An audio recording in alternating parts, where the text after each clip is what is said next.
Chapter 1: The Periphery. The drone whined, a high, thin complaint against the oppressive silence. On the monitor, the world was a grid of gray and green. Kaylin Reed leaned forward, her face illuminated by the screen's cold light. Her knuckles were white where she gripped the edge of the folding table. The drone's camera panned slowly, methodically, over the tree line. It was her third survey of the day. Each tree stood as a monument to stillness.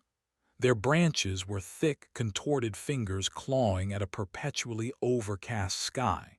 No leaves rustled. No birds nested in their boughs. They were columns of granite and basalt, silent sentinels guarding a dead kingdom. The Ethelberg Forest, or as the locals called it, the Gray Wood. Officially, it was a geological anomaly, a petrified forest of unprecedented scale, the result of a prehistoric volcanic event. Kaylin's research suggested something else entirely, something active. Anything. Samira's voice crackled through the headset, tinny and distant. Negative, Kaylin said, her eyes scanning the mosaic of pixels. No thermal signatures, no movement. The forest is as it always is. Quiet. Quiet is an understatement, Key. My audio sensors are picking up nothing. Not insect hum, not wind. It's a vacuum, an acoustic dead zone. Kaylin grunted in acknowledgement, nudging a joystick with her thumb. The drone pivoted, its camera sweeping along the forest's border. A rusted chain-link fence marked the quarantine line, festooned with faded yellow warning signs. Do not enter. Geological hazard. The signs were decades old, peeling and shot through with rust. They were a flimsy deterrent for a place that defended itself so completely. Her own camp was Spartan. A single, heavy-duty tent, this command station under a tarp, and a generator that coughed out a steady stream of fumes. She had been here for 3 weeks, camped on the edge of oblivion, watching. Her funding was almost gone, a paltry grant secured through a third-tier university that cared more about her signature than her discredited name. This was her last chance. A final, desperate attempt to reclaim a career she had torched with a single, disastrous expedition 5 years prior. "Wait," Kaylin murmured. She pushed her glasses up her nose. "Hold on." On the screen, a flicker of motion, something small and low to the ground. She zoomed in, the image pixelating before sharpening. It was a flash of russet fur against the gray backdrop of stone and soil. "Thermal signature detected," Samira announced, her voice suddenly sharp. 98.6 degrees, mammalian, small. "I see it," Kaylin breathed. The fox emerged from behind a petrified stump. It was a magnificent creature, a red fox with a full, bushy tail tipped in white. It moved with a fluid grace that seemed obscene in this place of absolute stasis. It was the first living thing, besides the strange gray moths, that Kaylin had documented within the forest's boundary. For 3 weeks she had watched, and for 3 weeks there had been nothing. The fox trotted to the base of a petrified oak. It stopped, raised its head, and appeared to sniff the stone bark. It was an impossible creature. The official explanation was that the soil was saturated with silica and other minerals, and that any organic matter left in the area for too long underwent a process of rapid fossilization. Animals that wandered in simply became part of the exhibit. Yet here was this fox, vibrant and alive. It's been in there for at least 7 minutes, Samira said, her keyboard clattering in the background. I'm cross-referencing with the perimeter logs. No entry points breached. It was already inside. The fox did something peculiar. It lifted a hind leg not to mark territory but to scratch at its ear with a practiced motion. Kalen zoomed the camera in tighter, pushing the drone's optics to their limit. The tip of the fox's ear, the one it was scratching, was not fur. It was gray, gnarled. It had the dull, rough texture of weathered stone. A shiver traced a path down Kalen's spine. It was not immune, it was adapting or managing. Samira, get a tissue sample drone ready. I want a biopsy. Key, we don't have a biopsy drone. We have this one, a sensor pack and the soil sampler. The university wouldn't spring for the expensive hardware. Kalen swore under her breath, a low, frustrated hiss. Her reputation preceded her. They gave her enough rope to work, but not enough to succeed. They expected her to fail. The rumble of an engine interrupted her thoughts. A beat-up, mud-splattered truck rattled up the dirt track leading to her camp. It coughed to a stop, and a man climbed out. He was tall and rangy, with a face like a worn leather map and a ranger's uniform that had seen better days. Marcus Cole, the forest's unofficial and only warden. He slammed the truck door and strode toward her, his expression sour. He had visited her twice before. The first time to inform her she was a fool.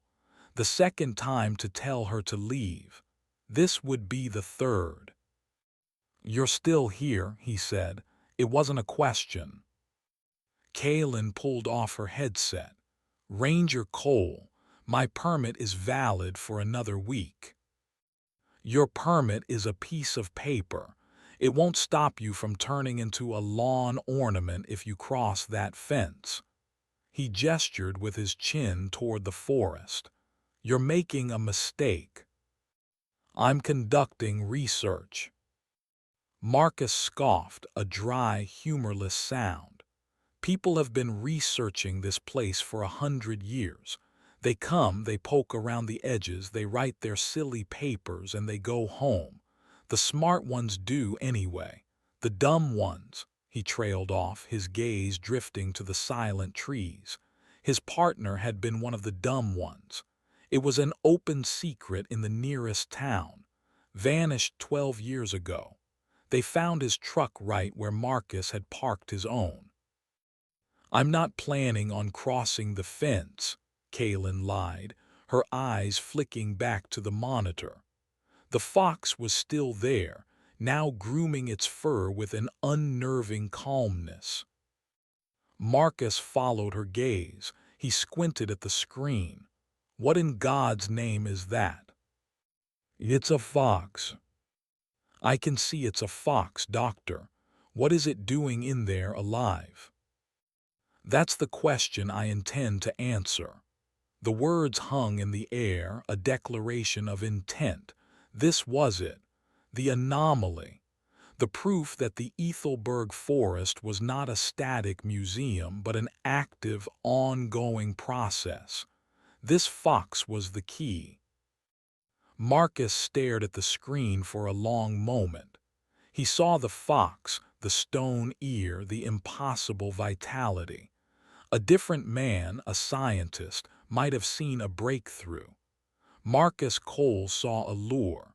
He saw a beautiful, deadly invitation into a place that did not give things back. He turned his gaze from the screen to Kaylin. He saw the obsessive gleam in her eyes, the rigid set of her jaw. He had seen that expression before in the mirror many years ago. It was the expression of someone willing to trade everything for an answer. That thing is a lie, Marcus said, his voice low and heavy. Whatever you think you found, whatever it's showing you, it's a lie. The forest puts things there for you to see, things it thinks you want. Kalen's lips thinned. The forest does think, Ranger. It's a collection of minerals and petrified wood. Is it? He took a step closer, his shadow falling over her workstation. You've been watching it on a screen for 3 weeks. You see a grid, a map. You haven't smelled it. You haven't stood inside and listened to the silence press in on your eardrums. It's not a place. It's a thing. And it's hungry. Your anecdotal warnings are noted, Kalen said, her tone clipped and dismissive. She put her headset back on, a clear signal that the conversation was over. Marcus did not move. He stood there for another minute, a silent, disapproving presence. He watched her guide the drone, her focus absolute. She was already gone. She had crossed the fence in her mind the moment she saw the fox. Finally, he shook his head slowly and turned away. He walked back to his truck without another word, climbed in, and drove off, leaving a cloud of brown dust to settle in the still air. "He's gone," Samira said over the comms. "I'm aware," Kalen replied. She was still watching the fox. It had finished its grooming and was now trotting purposefully deeper into the woods. It moved with a sense of direction, as if it had an appointment to keep. It glanced back once, directly at the drone hovering high above. For a split second, Kalen could have sworn the creature was looking not at the machine but right at her. It felt like a summons. Her decision was made. All the theory, all the remote observation, it was useless. Marcus was right about one thing. She had to go in. She powered down the drone, letting it settle onto its charging pad. She stood and began to prepare her field kit. Sample bags, a geological hammer, a portable spectrometer, water filtration tablets, extra batteries.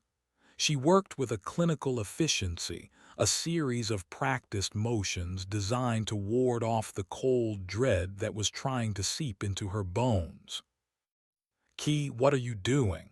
Samira's voice was laced with alarm. "I'm going in." "No, absolutely not," we agreed. "Remote observation only. It's too dangerous." "The danger is staying out here and letting it get away," Kalen countered, cinching the strap of her pack. "This is the discovery, Sami.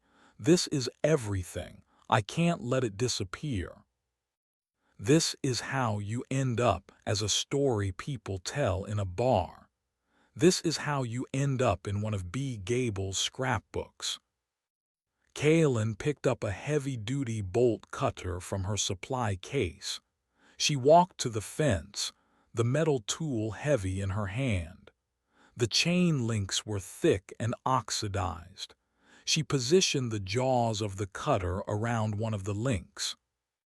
"Kalen, please," Samira begged. "Let's just monitor it. We can track its movements. We don't have to go in." "Its movements lead deeper into the forest," Kalen said, her voice strained with effort as she squeezed the handles. "If I want answers, I have to follow."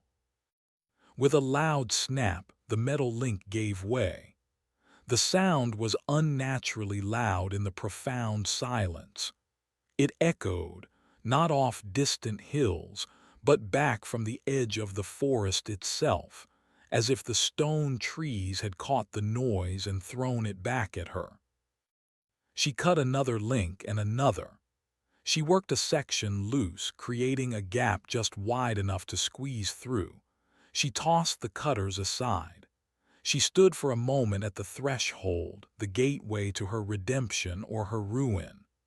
The air wafting out from the forest was cold, smelling of damp stone and something else, something metallic and clean, like the air after a lightning strike. She checked her radio. "Samira, I want you to keep a constant comms link. Monitor my vitals. Every 5 minutes I check in. If I miss 2 check-ins, you call Marcus. You understand?" There was a long pause, filled with the sound of static. "I understand," Samira finally said, her voice small and defeated. Kaylin took a deep breath. She squeezed through the gap in the fence. Her boots crunched on the gray, gravelly soil of the Ethelberg forest. She was in. The silence was immediate and absolute. It was not an absence of sound, but a presence, a heavy blanket that smothered the world. She turned and looked back at her small, lonely camp. It already seemed a world away. She faced the woods and started walking, following the path her impossible quarry had taken. Chapter 2: First Specimen. The ground was a carpet of crushed gray rock and fine, powdery dust that rose in small puffs with each step. Kaylin's boots made a crunching sound, the only noise in a world devoid of it. The air was cold and still, carrying a strange, sterile scent like a clean room, a scent of ozone and wet minerals. Above, the canopy of petrified branches was a tangled lattice that let through only a dim, flat light. There were no shades of green here. The world was a monochrome sketch of gray, black, and the dull white of the sky. She paused, pulling a small audio recorder from her pack. She switched it on. Entry log 1, time 14:08. I have entered the Ethelberg forest at the northeast perimeter. The silence is profound.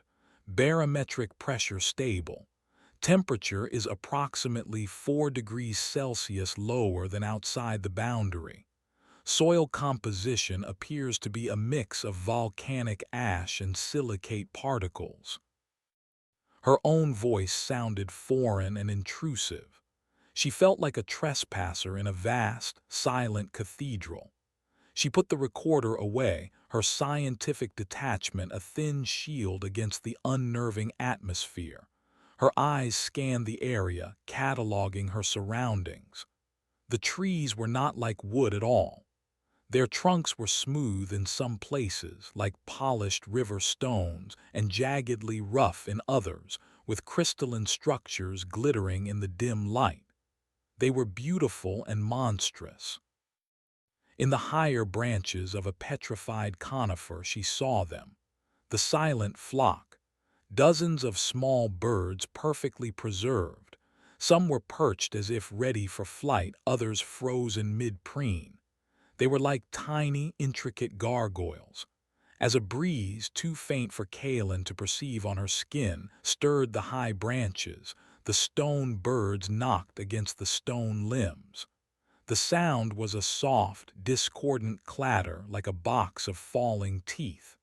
It was the only music the forest offered. She pushed deeper, her compass her only guide. She had lost sight of the fox almost immediately, but she had its heading from the drone footage. She moved with caution, her gaze sweeping back and forth. The forest floor was littered with other, smaller casualties. A squirrel, its tail a perfect stone plume. A beetle with an iridescent, mineralized carapace. It was a gallery of sudden death. Her initial theory had been a chemical agent in the soil, perhaps a unique polymerizing silicate that was absorbed through the root systems of plants and the porous skin of amphibians. It didn't account for the speed, nor for the preservation of mammals and birds, and it certainly didn't account for the fox.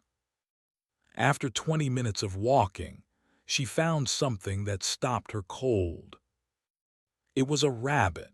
It lay at the base of a gnarled, petrified willow. Unlike the other creatures, ancient and covered in a fine layer of dust, this one was fresh. Its stone fur still held the detailed impression of individual hairs. Its eye was a cloudy orb of agate, wide with a terror that had been immortalized. A thin trickle of something dark and viscous, now hardened to obsidian, had leaked from its nose. Kalen knelt, pulling on a pair of latex gloves. "Samira, are you seeing this?" she whispered into her radio. "I see it. The form is perfect. There's no decay. How long would a process like this take?" "Conventional fossilization. Millions of years. This." Kalen gently touched the rabbit's ear. It was cold and hard as flint. "This happened recently. Hours, maybe. The ground around it is still dark where its body heat melted the frost." She took out her geological hammer, a tool she'd used to chip away at rocks from Iceland to Patagonia. She hesitated. This was not rock. This was once a living thing. The distinction felt critically important. Steeling herself, she gave the rabbit's flank a light tap. The sound was a sharp clink, the sound of stone on stone. No, not stone. It was more like ceramic, brittle. A hairline crack appeared where the hammer struck. Kalen leaned closer. Inside the crack, something glittered. It was not flesh or bone. It was a chaotic lattice of pink and white crystals, shimmering like the inside of a geode. The creature had not been turned to stone. It had been replaced by it from the inside out. "My God," Samira breathed over the comms. "It's been completely transmuted." Kalen felt a wave of nausea. Her scientific curiosity battled with a primal revulsion. This was not a natural process. This was a violation. She took out a sample bag, carefully chipping a small fragment of the crystalline interior loose. The piece fell into the bag with a rattle. Specimen 1. She stood, her mind racing. What could do this? A microbe, a tailored virus that built crystalline structures instead of replicating itself. The theory was absurd science fiction, but the evidence was in a plastic bag in her hand. It was then she saw the paw prints. They were faint in the gray dust but unmistakable. Fox prints. They led to the rabbit, circled it twice, and then continued deeper into the woods. The fox had been here. It had witnessed this. Or it had caused it. The thought was outlandish, but it lodged in her mind like a shard of ice. She followed the tracks. They led her on a winding path, not a direct route an animal would typically take. It was almost as if it were following a trail invisible to her. The forest grew denser here. The petrified trees crowded closer together, their branches interlocking overhead, plunging the path into a deeper twilight. The silence intensified, pressing in on her. Her radio crackled. "Kalen, check in." "Check. All systems nominal," she said, the rote response feeling ridiculous. "I'm following tracks. The fox. It seems to have led me to the recently petrified rabbit." "Be careful. Your heart rate is elevated, 120 beats per minute." Kalen took a slow breath, forcing her body to calm. She was a scientist. Fear was an unproductive variable. She continued on, her senses on high alert. The paw prints led her to a small clearing. In the center stood a single, horrifying sculpture. It was a hiker, a man in his 30s, frozen in a moment of pure agony. His body was contorted, his back arched. One hand was outstretched, fingers clawed, reaching for something that wasn't there. His other hand clutched his own throat. His mouth was open in a silent scream, his face a mask of unbelievable torment. He was petrified just like the rabbit, his modern hiking clothes turned to a brittle, stony fabric, his flesh to a detailed, agonized statue. He was the hiker in agony, a figure from local legend she had seen only in grainy photographs. Seeing him in person was a physical blow. The fox tracks went right up to his feet. Kaelin felt her scientific detachment shatter. This was not a specimen. This was a man who had died in a way she could not comprehend. What had he seen in his final moments to carve such horror onto his face? She backed away slowly, her hand going to her radio. "Samira, I've found him. The hiker. The one from the reports. Get out of there, Key. Right now. Follow your path back. Do not deviate." But Kaelin's attention was fixed on something else. At the hiker's feet, nestled amongst the gray dust, was a small object. It looked like a camera, an old digital one from a decade or so ago. It was attached to a lanyard and must have fallen from his neck. It too was petrified, its plastic body now a dull gray stone. But the lens, made of glass, seemed almost untouched. Driven by an impulse she didn't understand, Kaelin moved forward. She knelt, her gloved fingers closing around the stone camera. It was heavy, solid. The memory card slot was fused shut, useless. But as she picked it up, her fingers brushed against something half buried beneath it. She dug into the dust. It was a child's shoe, a small pink sneaker with a worn-out Velcro strap. It was not petrified.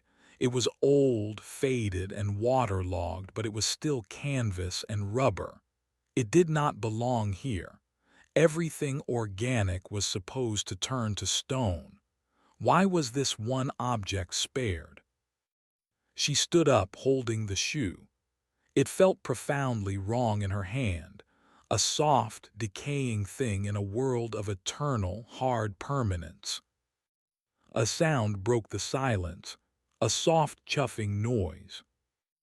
Kaelin froze, her head snapping up. There, not 20 feet away, sitting at the edge of the clearing, was the fox, Vulpes. It sat on its haunches, its head cocked, watching her. Its one good eye was bright with an unnerving intelligence. Its stone-tipped ear twitched, as if listening to something she couldn't hear. It was not afraid of her. It had led her here, to the rabbit, to the hiker, to this shoe. It was showing her things. It was telling a story, and she was only beginning to understand the language. The fox let out another soft huff, then stood. It turned and trotted away, not into the dense woods, but down a barely there path that led even deeper into the growing gloom. Before it vanished behind a stand of petrified birch, it paused and looked back over its shoulder. It was waiting for her. Her radio crackled again, Samira's voice frantic. "Kaelin, what's happening? Your vitals just spiked. Talk to me." Kaelin didn't answer. She was staring at the path the fox had taken. Every instinct, every ounce of self-preservation screamed at her to run back the way she came. But her scientific curiosity, her obsession, was a stronger force. The fox was the key. It knew the rules of this place, and it was inviting her to learn them. Clutching the small, mud-stained shoe, she took a step, and then another, following the impossible creature into the heart of the gray wood. Chapter 3: The Geode Heart. The path the fox had taken was not a path at all. It was a subtle trail of broken twigs and disturbed dust, a route that only an intelligence that knew the forest intimately could discern. Kaelin followed, her earlier confidence replaced by a knot of cold anxiety. The trees here were different, larger, older. Their stony bark was black and slick, and strange, pale lichens grew on them in spiraling patterns. She named it Gorgon lichen in her mind. Its touch, she suspected, was the vector. She kept her hands in her pockets, resisting the urge to steady herself against the trunks. The air grew colder, and the silence deepened until she could hear the thumping of her own heart and the rasp of her breath. Every few minutes she would catch a glimpse of the fox, a flicker of red fur far ahead, a silent reassurance that she was still on the right track, or the wrong one. "Kaelin, you have missed a check-in," Samira's voice buzzed, frayed with static. "Talk to me. What is your status?" "Check," Kaelin said, her voice a dry croak. Still following the subject, "the forest is changing. The flora is different here, denser." She decided not to mention the Gorgon lichen. She didn't want to voice the fear that with every breath she was inhaling microscopic spores of stone. She came to a halt. The fox tracks in the dust were overlaid with something else, drag marks. Something heavy had been pulled through here, scraping a shallow trench in the ground. And alongside the trench, another set of prints. They were humanoid but wrong. The stride was too long, the footprint too flat and featureless. A new fear, sharp and specific, pierced through her general dread. There was something else in these woods, something besides her and the fox. She moved forward with greater caution, her geological hammer held tight in her hand. The drag marks led her to the edge of a steep, bowl-like depression in the ground, perhaps an old quarry or a natural sinkhole. The sides were steep and slick with the pale lichen. At the bottom, maybe 40 feet down, was a grotesque tableau. A deer, a large buck, was thrashing on the ground. Its movements were jerky and panicked. Standing over it was a figure. It was tall and unnervingly thin, composed of the same dark basalt-like stone as the trees. It had the general shape of a man, but its limbs were too long, its joints moving with a stiff, unnatural grace. It was one of the petrified victims, but it was animate. It was the gardener, a thing of local myth she had dismissed as folklore.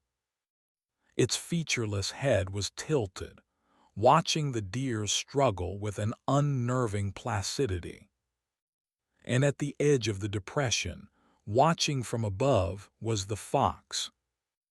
Kaelin dropped to her stomach, crawling behind a petrified log. Her heart hammered against her ribs. She fumbled for her recorder, her fingers clumsy with shock. Entry log. I don't know, time irrelevant, I have visual confirmation of. An entity. A previously petrified human male. It is animate, it appears to be, tending to a living deer. The gardener reached down with a slow, deliberate motion. It did not attack the deer. It held one of the animal's flailing legs with an impossible strength. With its other hand, it reached into a pouch at its side and pulled out a lump of something that looked like moss or fungus. It forced the deer's mouth open and pushed the lump inside. The deer's struggling intensified for a moment, a wild, panicked frenzy. Then a shudder ran through its body. It stopped thrashing. A strange rigidity took hold of its limbs. Kaelin watched, horrified, as the transformation began. It started from the inside. The deer's eyes, wide with terror, clouded over, the rich brown irises turning milky, then solidifying into cloudy quartz. Its hide began to shimmer, the brown fur stiffening, taking on the gray, metallic sheen of the forest. A low cracking sound reached her ears as the animal's bones calcified and expanded. The process was brutally fast. Within a minute, the struggling, breathing creature was gone. In its place was a perfect, agonizingly detailed statue. A fresh addition to the forest's collection. The gardener stood back, observing its work with that same serene stillness. It patted the deer's stony flank once, a gesture that was almost gentle, before turning and lurching away, disappearing back into the trees with its strange, flat-footed gait. Kaelin remained frozen, the scene burned into her retinas. This was the mechanism. It was not a passive environmental effect. It was an act of cultivation. The forest grew itself. But it was the fox that held her attention. Vulpes had not moved. It was still perched at the edge of the pit, looking down at the newly made statue. Its body was tense. A low hum seemed to emanate from it, a vibration Kaelin could feel more than hear. And then the most terrifying thing happened. A faint, ethereal light began to bleed from the statue of the deer. It was a pale, silver mist, an aura of energy that rose from the stone form. It was the deer's life force, its final terror, its agony made visible. The fox at the edge of the pit opened its mouth, but no sound came out. It inhaled, and the silver mist drifted toward it, drawn into its lungs like smoke. The fox's entire body seemed to thrum with the absorbed energy. The patch of stone on its ear seemed to shrink, the gray receding slightly, replaced by a fraction of healthy fur. Its coat took on a deeper, richer red. It looked stronger, younger, healthier. Kaelin finally understood. The horrifying, impossible truth crashed down on her. The fox was not immune. It was not a survivor. It was a parasite. It was a shepherd for this monstrous process, guiding victims to the gardener so it could feed on the energy released during the petrification. It was a cycle, a horrifying, symbiotic relationship. The geode heart was not just the victim's crystalline core, it was the entire process. The fox was the engine, and terror was its fuel. This revelation was worse than any monster.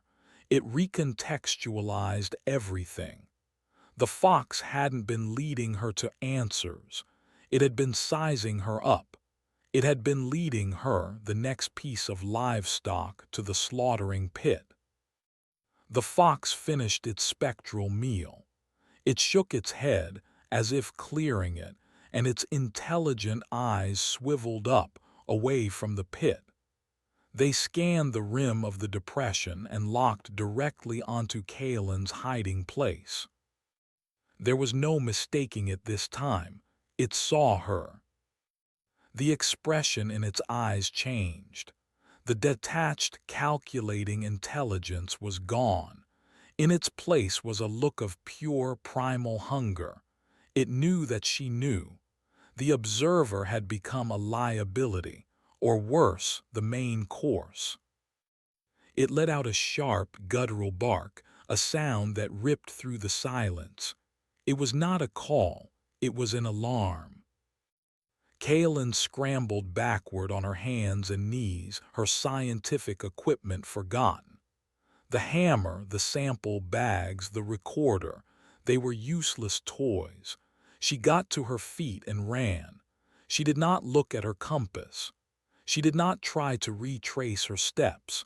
She just ran, blind and panicked, deeper into the monochrome hell.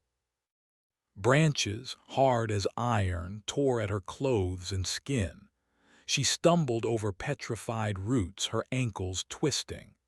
The sound of her own ragged breathing and the frantic pounding of her feet were the only sounds in the world, but she could sense the pursuit.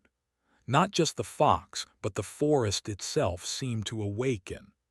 The silence was now charged, malevolent. She felt the weight of 1,000 unseen, stony eyes upon her. She risked a glance over her shoulder. The fox was gaining on her, loping with an unnatural speed. And behind it she could see movement between the trees. The slow, lurching form of the gardener, its long limbs swinging, was following the alarm. Her radio crackled to life. "Kalen, I heard a bark. I'm reading massive adrenaline spikes. What is happening? Report." Kalen couldn't spare the breath to answer. She fumbled with the radio on her strap, her fingers numb and clumsy. She managed to key the microphone. "Marcus," she screamed, her voice raw with terror. "Samira, call Marcus Cole. It's a trap. Tell him. Tell him the gardener is real." She tripped, her foot catching on a half-buried stone, and went sprawling. Her head struck the ground hard. The world spun, the gray trees swirling into a vortex. She pushed herself up, her vision blurry. A searing pain shot through her left hand. She looked down. Her index finger, where she had braced her fall against a patch of the Gorgon lichen, was no longer flesh. It was a dull, gray color. It felt cold, heavy, and utterly alien. Cracks were already forming at the knuckle as she tried to bend it. A strange numbness was spreading into her palm. The petrification had started. She looked up. The fox had stopped 10 feet away from her. It was crouched low to the ground, its lips drawn back in a silent snarl. It was not going to attack her. It was going to wait. It was going to watch. It was going to savor the process. The slow, rhythmic scraping sound of stone on stone grew louder behind her. The gardener was closing in. Kalen was trapped, the curse of the forest already flowing into her veins. Her desperate bid for redemption had led her to this, to become another specimen, another silent, screaming statue in the endless, hungry quiet of the gray wood. Chapter 4: The Spreading Stain. The numbness was a cold tide, creeping from her index finger into her palm. Kalen stared at her hand, a thing both familiar and horrifically alien. The skin was losing its color, becoming a mottled gray like drying clay. The texture was wrong, too smooth and hard. She tried to make a fist, but her petrifying finger refused to bend. The joint locked solid. A fine web of gray lines, like cracks in porcelain, was spreading over the back of her hand. Panic was a physical thing, a wild bird thrashing in her chest. She had to fight it.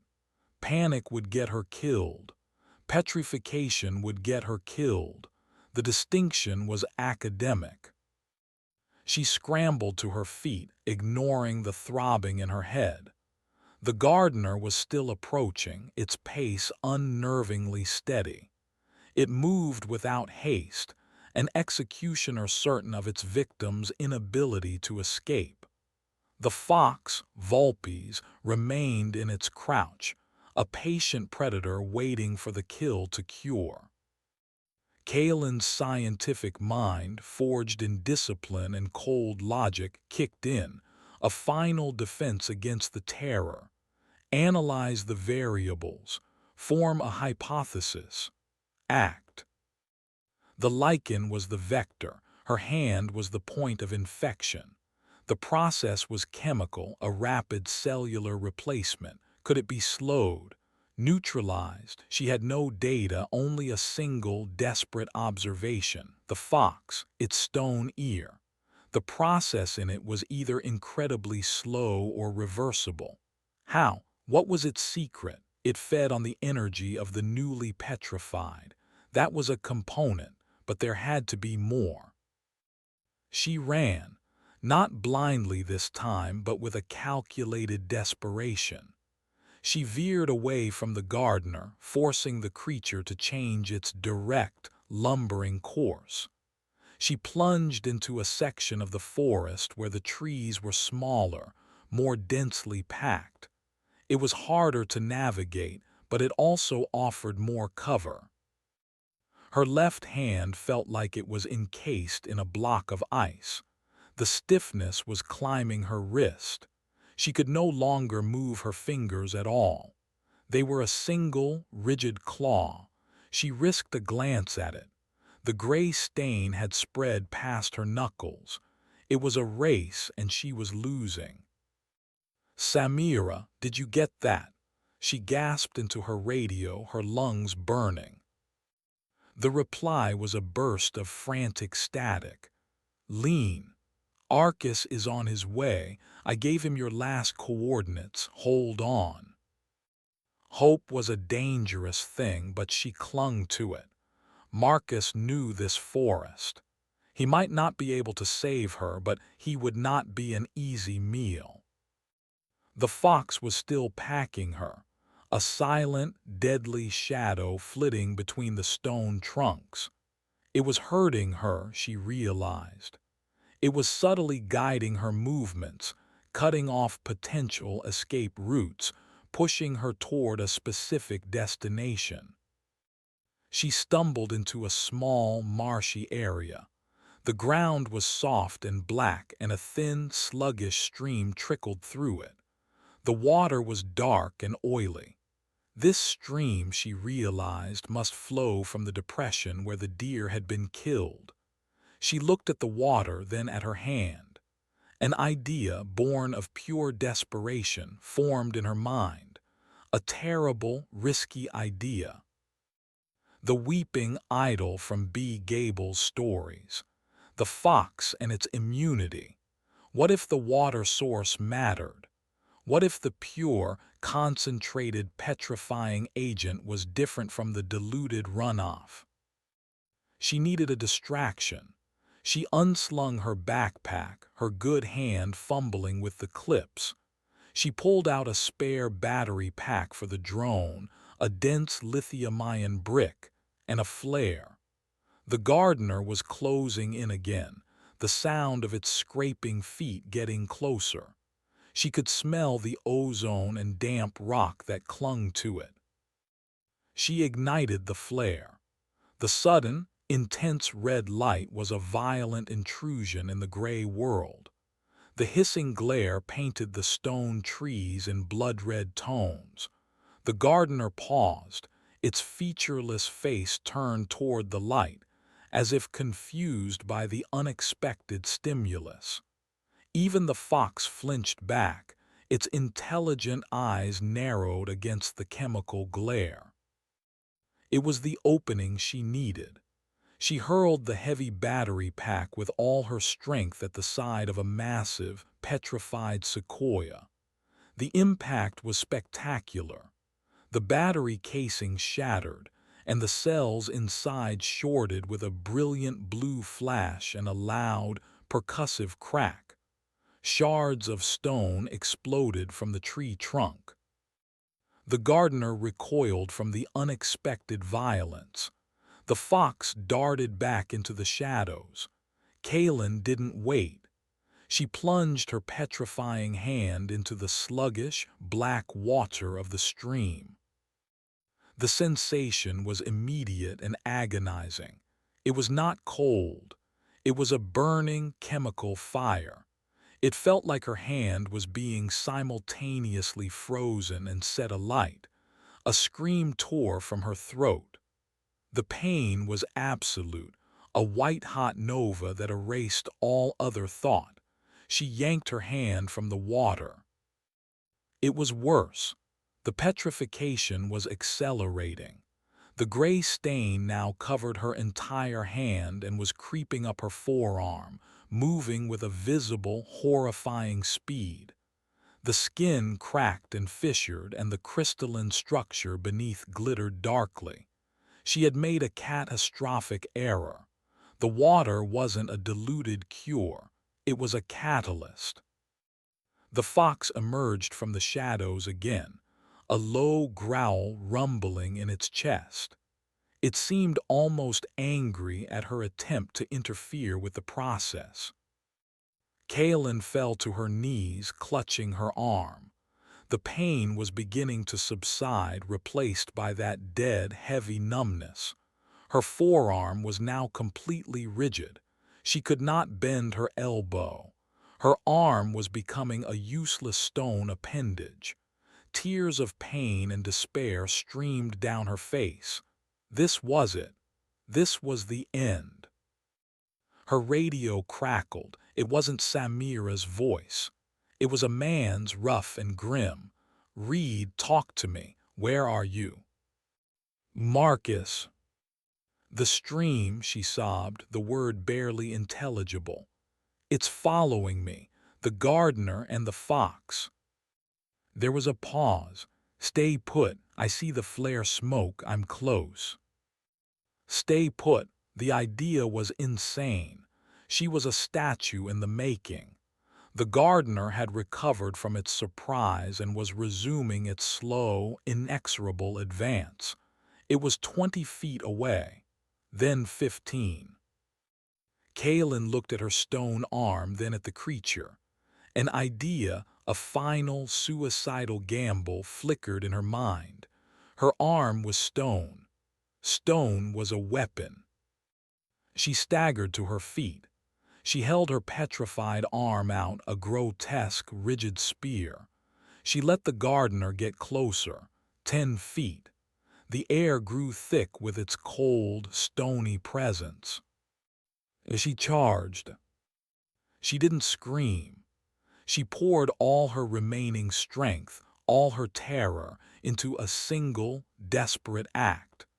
She ran directly at the creature, lowering her shoulder and aiming the tip of her stone-hard middle finger at the center of its chest. The impact was jarring. It was like running into a wall of solid rock. A deep, grinding crack echoed through the clearing. It was not the gardener that broke. It was her. The shock of the impact traveled up her petrified arm, shattering the crystalline structure. Her forearm exploded into a cloud of gray dust and glittering fragments. The pain was a distant, disconnected thing. The gardener was unharmed. Its implacable advance barely paused. It simply looked down at her, a crumpled heap at its feet, and raised its long, stony leg to take the final step. A gunshot exploded through the forest. The sound was deafening, a physical blow that ripped the silence to shreds. The bullet, a heavy-caliber rifle round, struck the gardener in the shoulder. It didn't penetrate. It ricocheted off with a high-pitched whine, taking a chunk of stone with it. The gardener turned its head slowly, its attention shifting from Kaelin to the source of the attack. Marcus Cole stood at the edge of the clearing, his rifle shouldered. His face was a grim mask. He fired again, this time aiming for the creature's leg. Another chunk of stone flew off. The gardener stumbled but did not fall. "Get up, Reed," Marcus yelled, working the bolt on his rifle. "Get up and move." Kaelin pushed herself up with her one good arm. Her left arm ended in a ragged, bleeding stump just below the elbow. The petrification had stopped where the flesh had been shattered. She was maimed, but the creeping stone was gone. The fox, startled by the gunfire, had retreated to the edge of the woods. It watched the scene, its plans disrupted, its intelligent eyes glowing with a cold fury. The gardener turned its full attention on Marcus. It ignored Kalen now. It began its slow, heavy advance toward the new threat. "Go," Marcus shouted, not looking at her. He fired again, the shot hitting the creature in the chest to no effect. "Follow the stream bed west. It'll lead you out. Go now." He was buying her time. He was putting himself between her and the monster. He was facing the thing that had likely taken his partner all those years ago. Kaelin hesitated for only a second. Then she turned and ran, splashing through the black water of the stream, her mangled arm held tight against her body.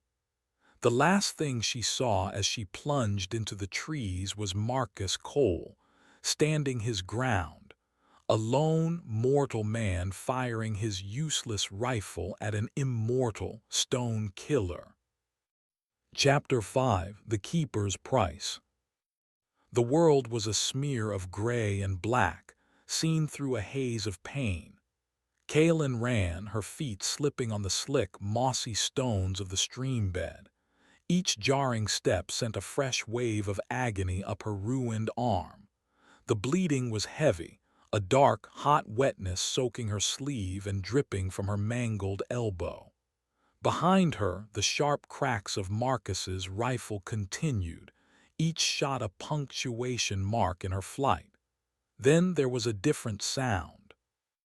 A heavy, crunching thud, followed by a human cry of pain, abruptly cut off. Then silence. The rifle shots stopped. The silence that rushed back in was heavier, more profound than before. It was a silence that had swallowed a man. Kaelin did not stop. She did not look back. To stop was to die. To look back was to see a truth she could not bear. She honored Marcus's sacrifice with every painful step she took away from it. She followed the stream as he had instructed. Her legs were leaden, her lungs on fire. The stump of her arm throbbed in time with her frantic heartbeat. She was losing blood, growing weaker. The forest seemed to watch her, the stone trees like silent, judgmental mourners. She imagined their stony faces, the hiker, the child with the flower, the family portrait, all of them witnesses to her desperate, pathetic escape. She stumbled and fell, her good hand splashing into the black water. She lay there for a moment, gasping, the cold water seeping into her clothes. Defeat was a tempting comfort. It would be so easy to just lie here, to let the forest take her, to join Marcus. But the image of the fox's intelligent, hungry eyes burned in her mind. The image of her own hand turning to stone. It was not a passive force of nature. It was an intelligence, a hungry, malevolent system, and she would not be its food. Fury, hot and clean, cut through the pain and exhaustion. She would not be another specimen. She pushed herself up, staggering onward. The stream began to widen, the trees thinning out. The oppressive canopy began to break, and she could see patches of the gray sky above. A sound reached her ears, faint at first, then growing stronger. A low, mechanical hum. A generator, her generator. She broke through the last line of trees and stumbled back into the world of the living. The rusted fence was ahead of her. Beyond it, her camp. The sight was so mundane, so normal, it seemed like a mirage. She half climbed, half fell through the gap she had cut hours or a lifetime ago. She collapsed onto the dusty ground on the safe side of the fence, her body finally surrendering. "Kaelin!" Samira's voice screamed, not from the radio, but from right beside her. Samira was there, her face pale with terror, her eyes wide. She must have left the relative safety of the comms tent when she heard the gunshots. She rushed to Kaelin's side, her hands fluttering, unsure where to touch. Her gaze fell on Kaelin's arm. A choked gasp escaped her lips. "Oh God, Key, your arm." "First aid kit," Kaelin rasped, her vision starting to tunnel. "In the medical case, tourniquet, now." Samira, galvanized by the direct order, scrambled to the large plastic case and retrieved the kit. Her hands shook violently as she fumbled with the tourniquet, but she managed to wrap it high on Kaelin's bicep and twist the rod, staunching the bleeding. The sudden pressure was a fresh agony, and Kaelin cried out. "We have to get you to a hospital," Samira said, her voice trembling. "I'll call for help." "No," Kaelin said, her voice a low command. "No hospital, no authorities. Pack up the sensitive data. The drone logs, the audio files, the specimen from the rabbit. Erase the local drives. We're leaving." "What, Key, you're in shock. You need a doctor look at you." "If we go to a hospital, they will ask questions," Kaelin said, her teeth gritted against a wave of dizziness. "They will send people back in there. They will see my research, my name.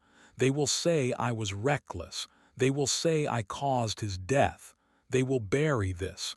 They will bury him." Her voice broke on the last word, Marcus. She had left him. Samira stared at her, torn between panic and loyalty. She saw the raw wound, the blood, the dirt. But she also saw the iron resolve in Kaelin's eyes, a hardness that hadn't been there before. Kaelin pushed herself into a sitting position, her back against a tire of her truck. "The fox, Samira, it's a symbiotic relationship. The forest has a keeper, a gardener. It cultivates the victims. The fox herds them. It feeds on the energy released during the petrification. That's how it survives. It's not immune. It's complicit." She delivered the information in short, clipped sentences. A field report from hell. Samira's face was a mask of horrified disbelief. That's not possible." "I have the specimen from the rabbit. I have the audio logs. I have the final recording from my own infection." She gestured with her chin toward the stump of her arm. "And I have this. It's all the proof I need." Her professional ambition, the drive that had brought her here, was now twisted into something else. It was no longer about redemption. It was about testament. It was about making sure Marcus Cole was not just another forgotten victim, another whispered story told by B. Gable. His sacrifice had to mean something. As Samira, finally convinced, rushed to pack up their essential gear, Kaelin looked back at the forest. It was silent again, a passive gray expanse of stone. It looked like nothing more than a geological anomaly, but she knew what it was. She knew what slumbered and hunted in its depths. Her gaze drifted across the tree line, and she saw it. Sitting just inside the fence, partially hidden by a petrified stump, was the fox. Vulpes, it was watching her. It was not threatening, it was not hungry, it was just observing. Its head was cocked, and its one good eye seemed to hold an ancient, knowing sadness. The stone on its ear seemed a little larger now, its coat a little less vibrant. Its last meal was wearing off. The cycle would need to begin again soon. In that moment, looking at the creature, Kaylin did not see a monster. She saw a prisoner, a slave to the forest, bound by a terrible hunger to perform its grim duty for eternity. Its life was a continuous, desperate bargain with the stone. She understood the price of survival in the gray wood. Marcus had paid it, and in a way, so had she. She had left a piece of herself behind, not just her flesh and bone, but her naivety, her ambition, her belief in a world that could be neatly explained and catalogued. She had gone into the forest seeking a scientific discovery that would save her career. She had come out with a horrifying truth that would haunt her forever, a truth paid for in blood and stone. She was no longer just a scientist.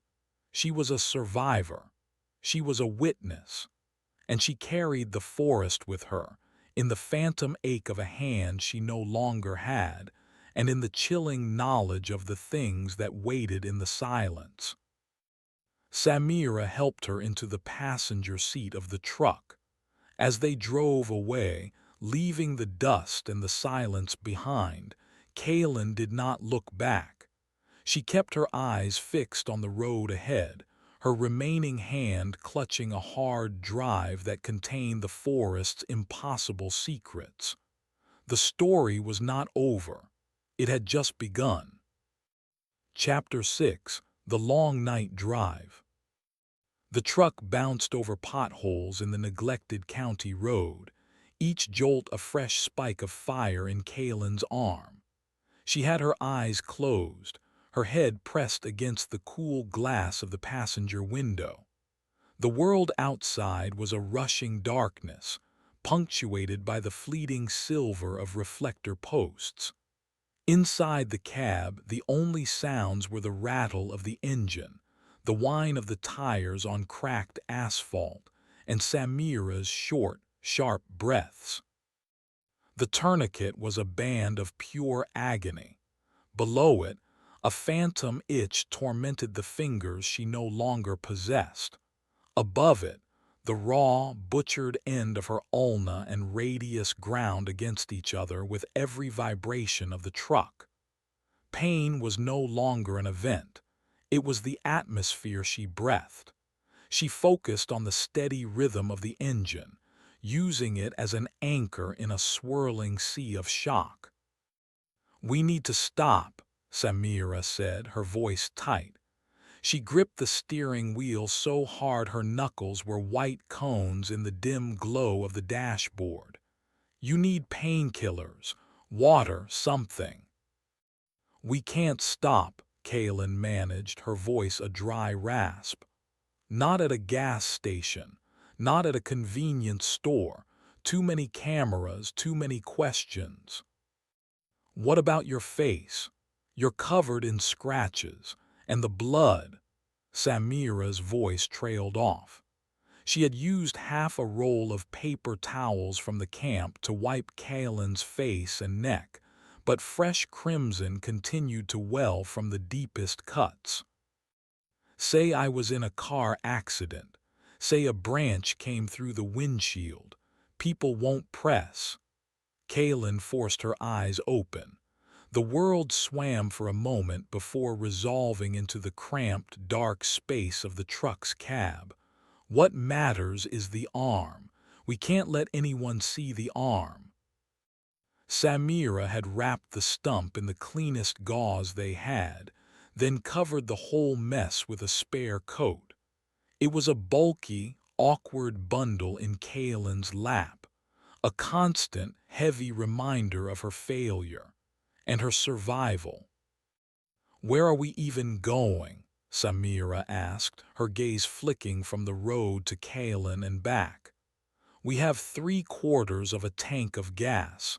That gives us maybe 200 miles. Then what?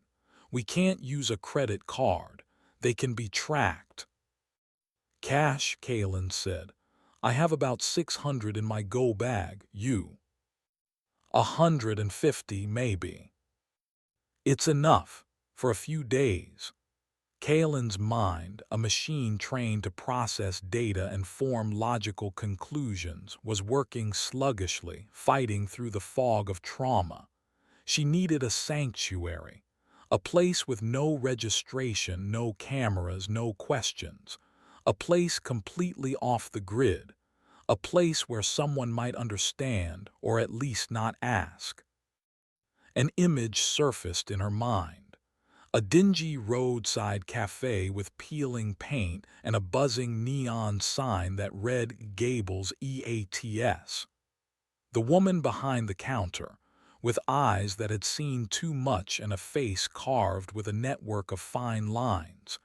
B. Gable, the keeper of the scrapbooks, the purveyor of local folklore that Kalen had so arrogantly dismissed.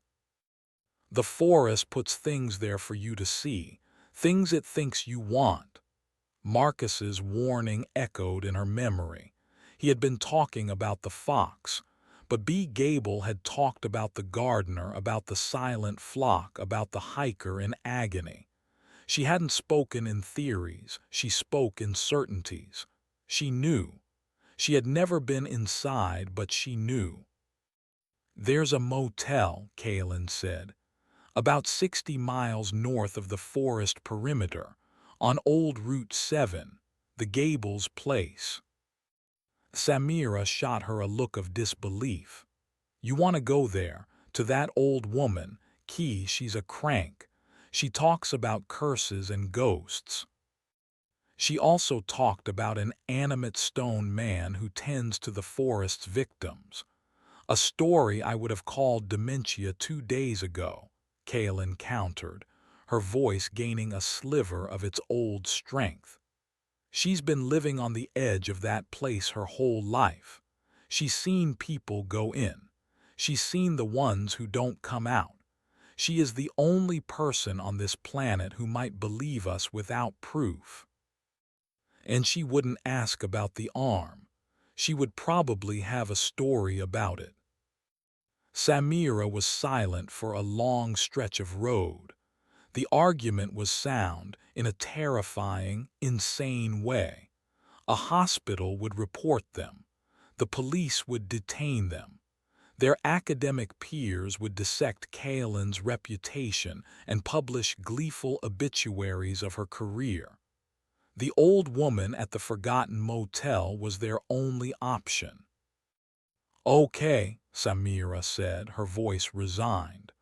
"The Gables place it is." She reached over and turned on the radio, filling the cab with the tinny static of an AM station. It wasn't for entertainment. It was to fill the oppressive silence, the silence that reminded them both of the woods they had just escaped. They drove on. Kalen drifted in and out of a shallow, pain-filled consciousness.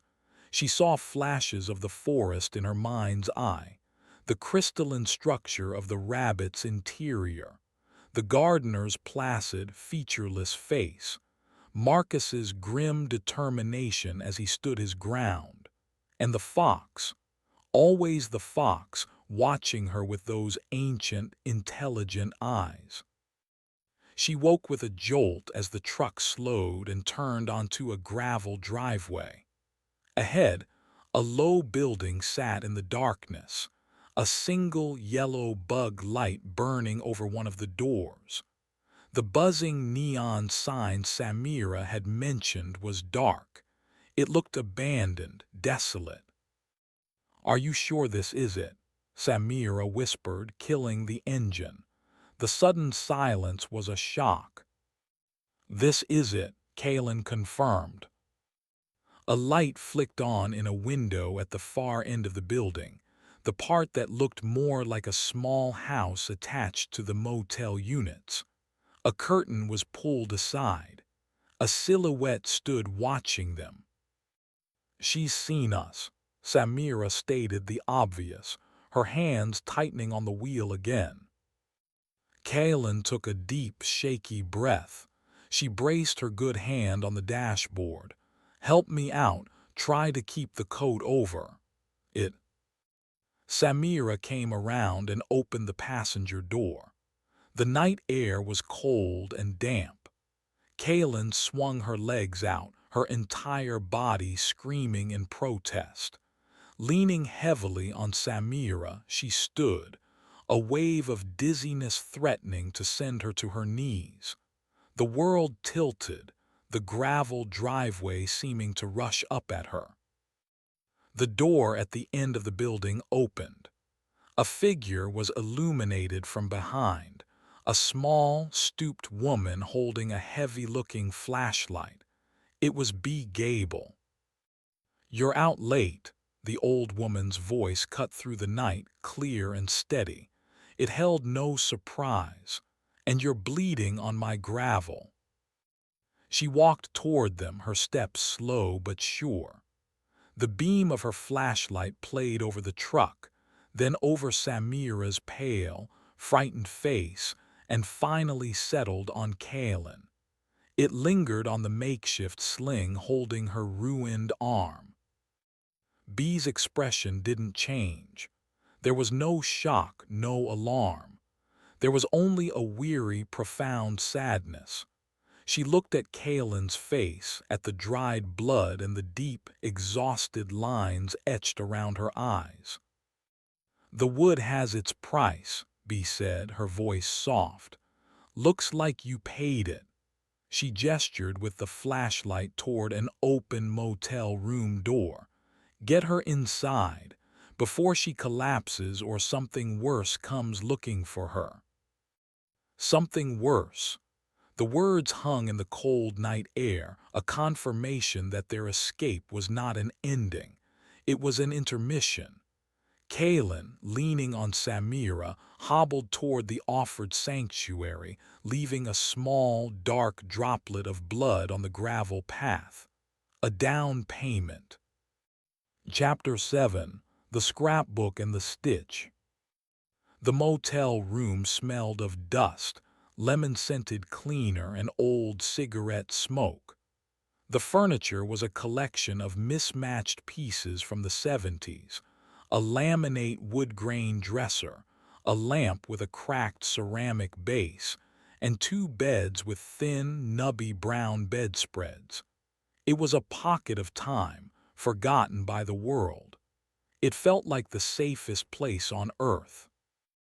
B. Gable bustled in behind them, carrying a metal tackle box that looked like it had been through a war. She set it on the small formica table with a heavy thud. It was not a first aid kit. It was something far more practical.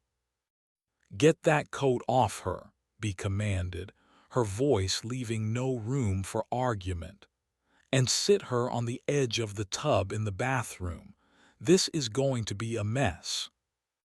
Samira helped Kaylin into the small, clean bathroom, the fluorescent light above the sink casting a harsh, unforgiving glare. Kaylin sat on the edge of the tub, her body trembling with a mixture of cold, shock, and pain. Samira gently unwrapped the coat, then the layers of blood-soaked gauze. The wound was ugly, a ragged, shredded stump of flesh and splintered bone. It had stopped bleeding heavily, thanks to the tourniquet, but a dark, slow ooze still seeped from the mangled tissues. Samira made a small, strangled sound and turned away, pressing a hand to her mouth. B, however, was unfazed. She peered at the injury with a practiced, clinical eye. "The gray wood took it." Kaylin nodded, unable to speak. "Happens," B said with a sigh. She opened the tackle box. Inside were not fishing lures but rolls of bandages, bottles of antiseptic, a formidable-looking pair of forceps, and a curved needle already threaded with thick black cord. "Had a logger in here back in '88. Arm got caught under a petrified log he was trying to move. Had to saw it off himself with a bucksaw. I stitched him up too." She poured a generous amount of a stinging, iodine-smelling liquid directly onto the wound. Kaylin cried out, her body arching in a spasm of pure agony. Samira rushed to her side, holding her good shoulder. "Hold her steady," B grunted, picking up the forceps. "Got to get the little pieces out first." For the next 20 minutes, Kaylin endured a meticulous, brutal form of frontier medicine. B worked with a steady, no-nonsense efficiency, cleaning the wound, removing splinters of bone and dirt, her weathered hands surprisingly deft. Kaylin's world shrank to the tiled floor of the bathroom, the sterile stink of the antiseptic, and the waves of pain that washed over her. She bit down on a rolled-up towel Samira gave her, the taste of blood and fabric filling her mouth. When it came time for the stitches, Kaylin stared at the ceiling, focusing on a water stain that looked vaguely like a map of South America. Each pierce of the needle was a sharp, distinct fire. "You're lucky," B said, pulling a stitch tight. "Most people, the gray gets into them, it don't stop, it keeps creeping. Seen a man turn to a statue over 3 days right in that bed out there. Started with his foot. By the end, he couldn't even talk, just his eyes moving, watching." Kaylin shuddered, the story a horrifying echo of her own experience. "I broke the arm off," she mumbled through the towel, "where the infection stopped." "Smart," B conceded. "Costly but smart. The wood wants you whole. It wants a complete statue for its garden. You deny it that, sometimes it lets you go. It's got standards, I suppose." When it was over, her arm was a mummy of clean white gauze. B had given her 2 pills from an unmarked bottle for the pain, she'd said. "Don't ask what they are." And a glass of whiskey that burned a fiery path down her throat. The pain was still there, a deep, throbbing ache, but the sharp edges had been dulled. They sat at the small table in the main room. Samira was a pale ghost, her face etched with exhaustion and horror. Kaylin felt hollowed out, scoured clean by the ordeal. B placed a thick, leather-bound scrapbook on the table. It was heavy, its cover worn smooth with age. She opened it. The first page was a yellowed newspaper clipping from 1952. "Local family of 4 missing after picnic near Ethelberg Woods." Beside it was a grainy black and white photo of a smiling man, a woman, and 2 small children. The family portrait. "I started this when I was a girl," B said, her voice softer now. "My older brother Tim, he went in after a prized deer, never came back." She turned a page, more clippings, more photos of smiling, hopeful faces that were now silent, stony figures in a dead forest. The hiker, the girl with the flower, she had documented them all. "The police, the rangers, they call it a geological hazard. They put up a fence and they forget. But I don't forget," B said, her finger tapping on a photo of a young man in a ranger's uniform. He was smiling, his arm around another, older ranger, Marcus Cole. The photo was from over a decade ago. Kaylin stared at Marcus's younger, happier face. A wave of guilt and grief washed over her, so powerful it almost made her sick. "He saved me," she whispered. "He went up against the gardener. He bought me time." "He knew the risks," B said, her expression grim. "He spent 12 years staring at that fence, hatting that place for what it took from him. I suppose he finally decided to collect on the debt." She looked at Kaylin, her gaze sharp. "You saw the gardener and the fox." Kalen nodded. I saw the whole process, how it works. The fox herds the victims, the gardener petrifies them, the fox feeds on the energy. The words sounded insane even now. B nodded slowly as if Kalen had just confirmed a long-held suspicion. The shepherd and his master, I always figured it was something like that. The fox has been seen for generations. They say it never ages. Now I know why. She turned to another section of the scrapbook. This part had no clippings. It was filled with hand-drawn maps of the forest, annotated with strange symbols and notes in a spidery script. These are from others, the few who made it out. Most of them didn't live long. The wood leaves a mark, even if it doesn't take you completely. Kaylin leaned forward, her scientific curiosity overriding her pain. The maps were crude, but they showed landmarks she recognized. The stream, the depression. They also showed areas marked with skulls or with strange phrases like the silent chorus and where the ground breathes. These people, they told you this. They told me what they saw, be corrected. Most of them were half-mad by the time they got to my door, ranting about whispers in the stone and faces in the trees, but their stories they had, patterns, commonalities. She tapped a spot on one of the maps, a circle drawn deep in the forest center, the heart of the wood. They all talked about the center, about how the silence is loudest there, how everything feels like it's being pulled toward it. Kaylin looked from the maps to her own bag where the hard drives and the single, terrifying specimen resided. She had data, gigabytes of it. High-resolution drone footage, audio recordings, thermal imaging. She had science. B had a scrapbook full of tragedy and folklore, and yet they were both telling the same story. "What do you plan to do now, Doctor?" B asked, her eyes searching Kaylin. "I'm going to prove it," Kaylin said, the conviction returning. "I'm going to show the world what that place is, for Marcus, for all of them." She pointed to the faces in the scrapbook. B looked at her for a long moment, then closed the book. The sound was soft, final. The world doesn't want to know.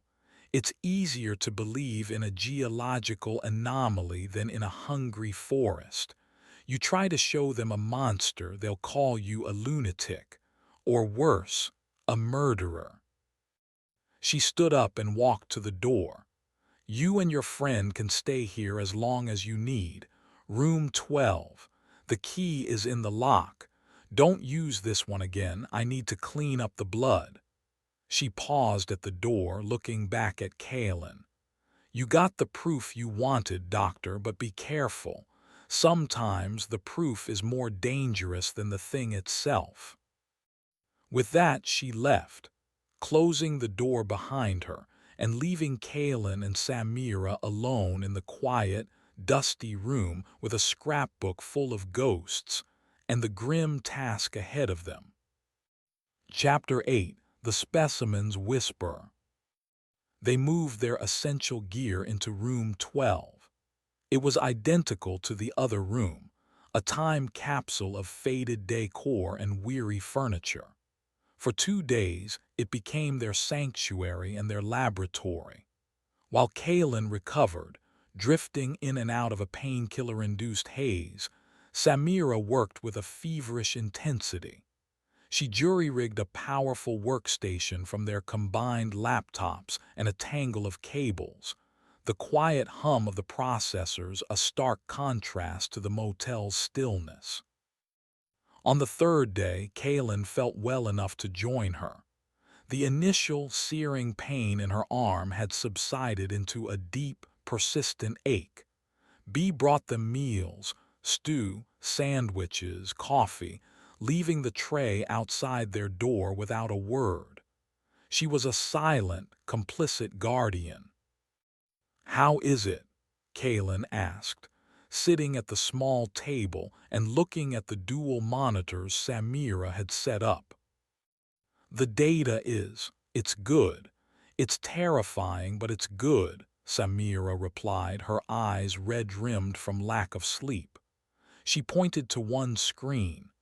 "This is the drone footage of the gardener and the deer. I've isolated the frames, stabilized the image. There's no question what's happening." The video played on a loop, the slow, deliberate movements of the gardener, the deer's frantic struggle, then the horrifyingly rapid petrification. It was even clearer now, scrubbed of the drone's motion and the atmospheric interference. It was undeniable proof of an impossible event. "The audio is trickier," Samira continued, switching to a different screen displaying a complex waveform. "The forest absorbs so much sound, but I've managed to filter out the static from your comms, your voice, and the other things." She played a file. Kalen heard her own ragged breathing, her panicked shouts, and underneath it something else. A low, scraping sound. The sound of the gardener's feet dragging on the stony ground. It was a noise that made the fine hairs on Kalen's good arm stand on end. "There's more," Samira said, her expression grim. "The energy transference. The thing the fox was eating.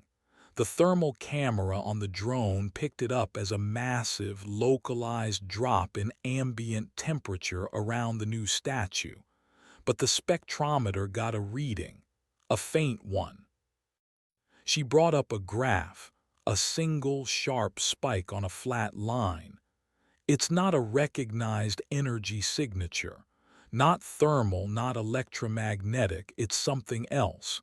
It registered on a wavelength I've never seen. It's like a biological frequency, the energy of a life form weaponized." Kaelin stared at the spike. It was the Rosetta Stone of her discovery, the hard, scientific data that explained the unexplainable. It's the energy of the conversion, the agony. That's what it feeds on.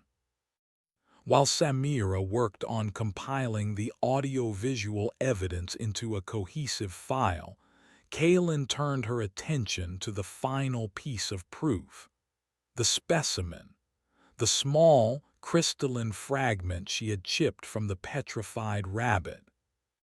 She had their portable field microscope set up on the dresser. She carefully opened the sealed sample bag and, using a pair of tweezers, placed the fragment on a slide. The piece was about the size of her thumbnail. It was a milky, pinkish-white color, its surface a chaotic mess of tiny, interlocking crystal facets. She bent over the eyepiece, adjusting the focus. Under magnification, the structure was breathtakingly complex. It was not like any mineral she had ever seen. It was a lattice, both geometric and organic, like a coral reef made of quartz. It was beautiful, and it was an abomination. She switched to a higher magnification, zooming in on the edge of the fragment. Her breath caught in her throat. Something was wrong. She remembered the sample vividly. She had chipped it off, creating a sharp, clean break. But the edge she was looking at now was not a clean break. There were new crystals there. Tiny, needle-like structures, infinitesimally small, that were not there before. They were extending from the main body of the fragment, growing into the empty space on the glass slide. Her heart began to pound. It couldn't be. The sample should be inert, a dead piece of mineral. "Samira," she said, her voice strained. "Come here, look at this." Samira left her workstation and peered into the microscope. What am I looking at? Look at the right edge of the fragment. Do you see the fine, needle-like growths? Samira adjusted the focus. Yeah, I see them. Is that normal? No, Kaelin said, her voice barely a whisper. It's not normal, it's growing. They both stared at the microscope, then at the small, innocuous-looking sample bag on the dresser. The horror of the forest was not confined by its fence. They had brought a piece of it with them, a seed. The implications were staggering. Was it active? Could it infect? How did it spread? The Gorgon lichen was the vector in the forest, but that was a separate organism. Or was it? Was the lichen merely a delivery system for these microscopic crystalline seeds? Kaelin felt a chill that had nothing to do with the room's temperature. She looked around the motel room, the dusty carpets, the porous fabric of the bedspreads, the air circulating through the ancient air conditioning unit. They had opened the sample bag in here. Microscopic particles could be anywhere, on their clothes, in the air. Seal it, Samira said, her voice panicked. She backed away from the dresser. Put it in another bag, put it in a box, get it away from us. Kaelin moved quickly, her mind racing. She used the tweezers to drop the fragment back into its original bag, sealed it, then placed that bag inside another, larger one. She found the metal tackle box B had used, emptied its contents, and placed the double-bagged specimen inside, closing the lid with a definitive snap. But the damage was done. The knowledge was there. The seed was in the room. They were no longer just analyzing a past event. They were in the middle of a current, ongoing contamination. That night sleep offered no escape. Kaelin was tormented by nightmares. She was back in the forest, but she was not running. She was frozen, a statue of herself. She could see and hear everything around her. She could feel the cold seeping into her stone form. She could feel the Gorgon lichen growing on her skin like a second parasitic hide. She tried to scream, but her throat was solid granite. The only thing that could move were her eyes, darting back and forth in silent, eternal panic. She saw other victims. The hiker, the girl. They were trapped too. Their eyes, wide and aware, stared back at her. They were a silent, conscious audience to their own decay. She could hear their thoughts, a constant, overlapping whisper of fear and regret. The echoes. A chorus of trapped minds, their consciousness absorbed and archived by the root mind of the forest. She saw the fox, Vulpes, moving between the statues. It would stop and look at her, its head cocked. It was not hungry. It was sympathetic. Its eyes conveyed a message she could understand without words. This is my prison, too. She awoke with a gasp, drenched in sweat, her heart hammering against her ribs. The motel room was dark and silent, but the whispers from the dream lingered at the edge of her hearing. She looked at the metal tackle box sitting on the dresser. It was just a box, but she could almost feel a coldness emanating from it, a silent, patient whisper promising a future of stone. Chapter 9. The Echo on the Wire. The discovery of the specimen's growth changed everything. A frantic, paranoid energy now infused their work. The metal tackle box sat in the corner of the room like an unexploded bomb, a constant, silent accusation. They took to wearing the disposable dust masks from Kaelin's geological kit whenever they were in the room. It was a flimsy, psychological defense, but it was all they had. Kaelin's nightmares continued, vivid and terrifying. Each night she was a statue, a silent observer in the gray wood. The whispers of the other victims grew louder in her dreams, a cacophony of fear. She began to wonder if it was just trauma. The forest had a psychic component, the fox fed on it. What if it could reach out? What if her brief infection had created a permanent link, a crack in her mind through which the forest could whisper? She said nothing to Samira. The younger woman was already on the verge of breaking. They refocused their efforts on the audio files, driven by Kaelin's dream-fueled obsession with the whispers.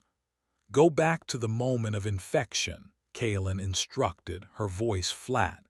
She was pointing at a segment of the waveform on Samira's screen. Right where I touched the lichen, filter everything out. I want to hear the noise floor.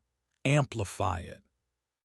There's nothing there, Key, Samira argued, her patience frayed. It's just static, the rustle of your clothes. Do it. With a sigh, Samira isolated the half-second of audio. She ran it through a series of complex noise reduction filters, stripping away the layers of ambient sound. She amplified the remaining signal until the speakers hissed. It was the sound of nothing. "I see." Again, Kaelin insisted. Run a spectral analysis. Look for non-random patterns in the white noise. Samira's fingers flew across the keyboard. She was brilliant with this technology. It was why Kaelin had chosen her for this expedition.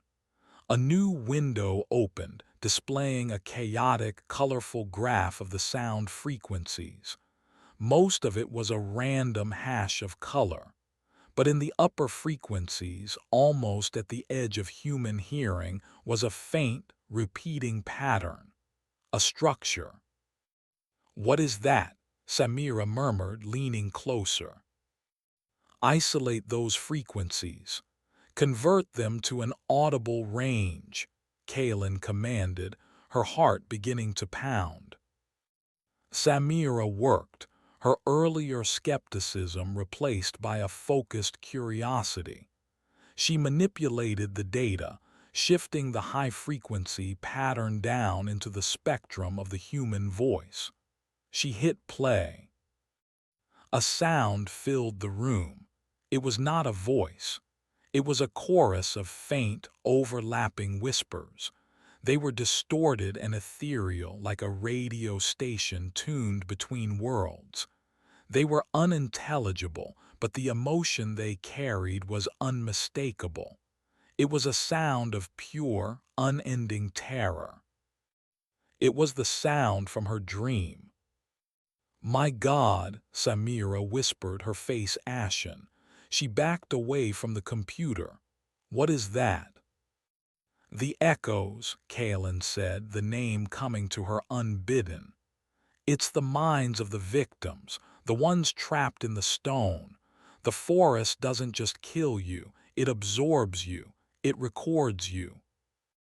They listened again, mesmerized and horrified. This was the true monstrosity of the gray wood. It was not just a predator, it was a collector of souls, an eternal archive of agony. The statues were not just monuments to death, they were prisons for the conscious. This new evidence was both a breakthrough and a curse. It was more definitive, more horrifying than anything else they had. It was also completely impossible to prove. Any scientist, any official would dismiss it as audio pareidolia, as random static interpreted as speech. They would be laughed out of any institution they approached. A heavy despair settled over Kaelin. They had risked everything. Marcus had died. She had lost her arm. all to gather evidence that the world would reject as the ravings of a traumatized, discredited academic. B. Gable was right. The world didn't want to know. Over the next few days, a grim routine set in. They analyzed, documented, and cross-referenced their data, building an unassailable mountain of proof for a world that would refuse to look at it. Kaylin forced herself to re-watch the drone footage of Marcus's last stand. The drone had been high above, its battery failing, but it had captured the moment. The gardener, shrugging off the rifle shots. Marcus, standing his ground. The moment the gardener's long, stony arm had swept out, faster than anything that large should move, and knocked him from his feet. The drone's camera had died before it could capture the end. It was enough. It was too much. She saved the file under a simple name, Cole. It was a memorial, a reason. Her nightmares worsened. The whispers grew more distinct.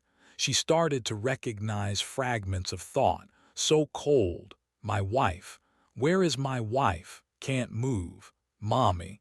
It was an endless, looping torment. She began to dread sleep. Her waking hours were a blur of caffeine and obsessive work. Her nights were a descent into a stone hell. The line between her and the victims was eroding. One afternoon, seeking a respite from the glowing screens and the oppressive atmosphere of the motel room, she found herself looking through B's scrapbooks again. She wasn't looking for data this time.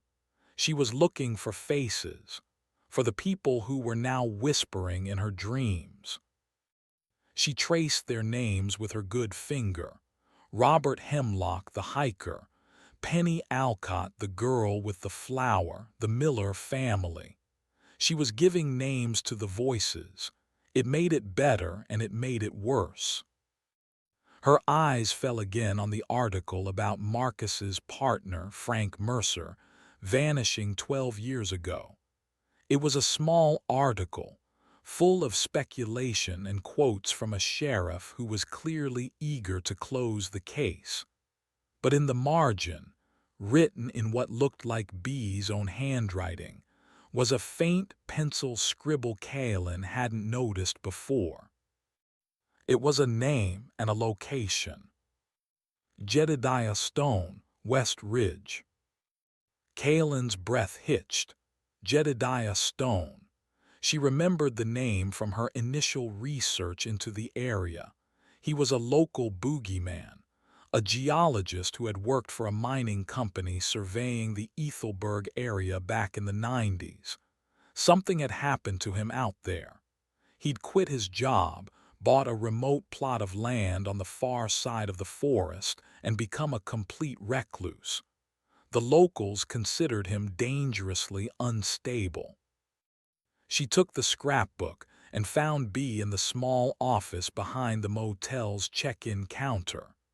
The old woman was mending a torn sheet, her hands moving with a slow, practiced rhythm. B, Kaylin said, placing the open scrapbook on the counter. Who is Jedediah Stone? B looked at the name, and her lips thinned into a grim line. He's a ghost who hasn't died yet. He was a fancy geologist from the city, part of a team looking to see if there were any valuable mineral deposits under the wood. This was 30 years ago. What happened to him? No one knows for sure, B said, putting her sewing aside. His company pulled out of the area right after. The official story was that the survey found nothing of value.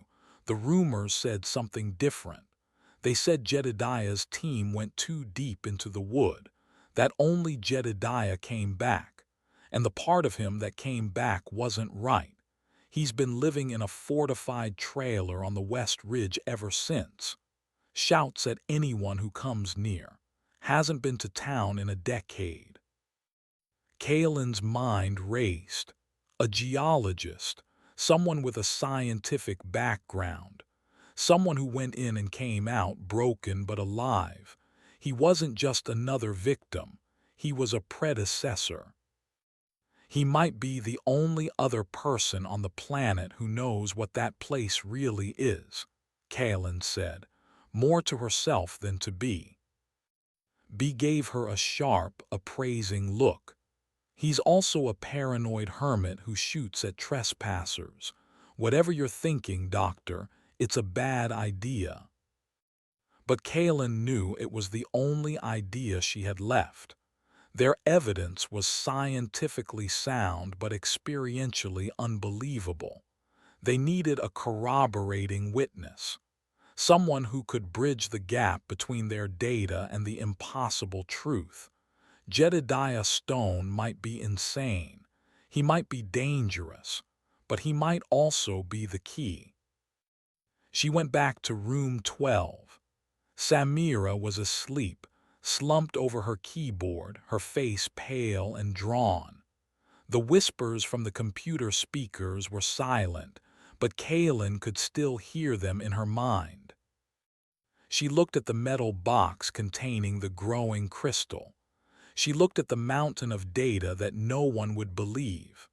She looked at her sleeping, traumatized friend. Her options had narrowed to a single, dangerous point. She gently shook Samira awake.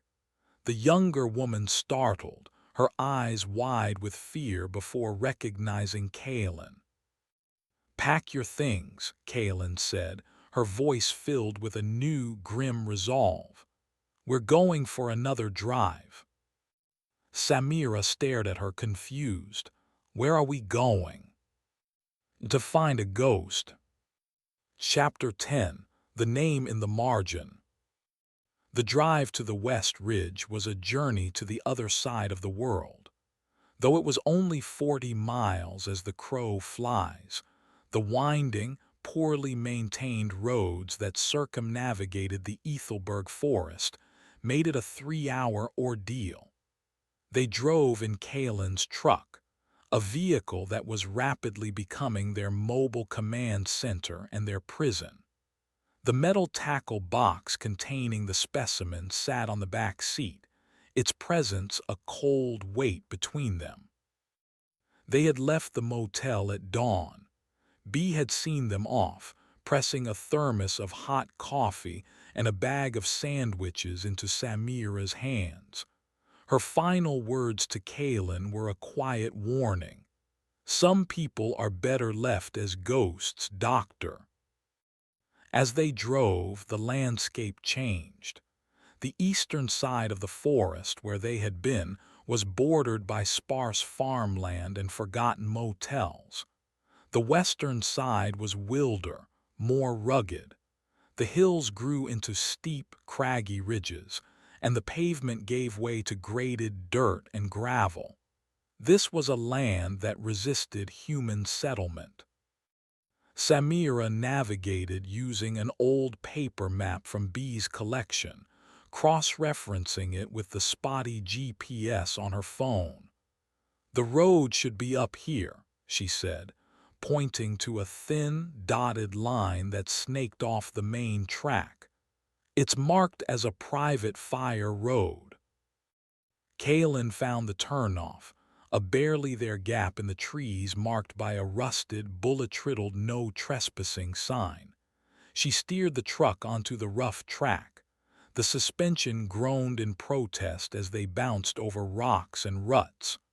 The road climbed steeply, the forest pressing in on either side. But this forest was different. It was alive.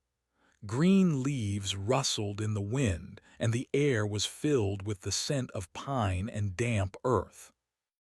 It was a normal, healthy wood, a vibrant contrast to the sterile gray silence on the other side of the ridge.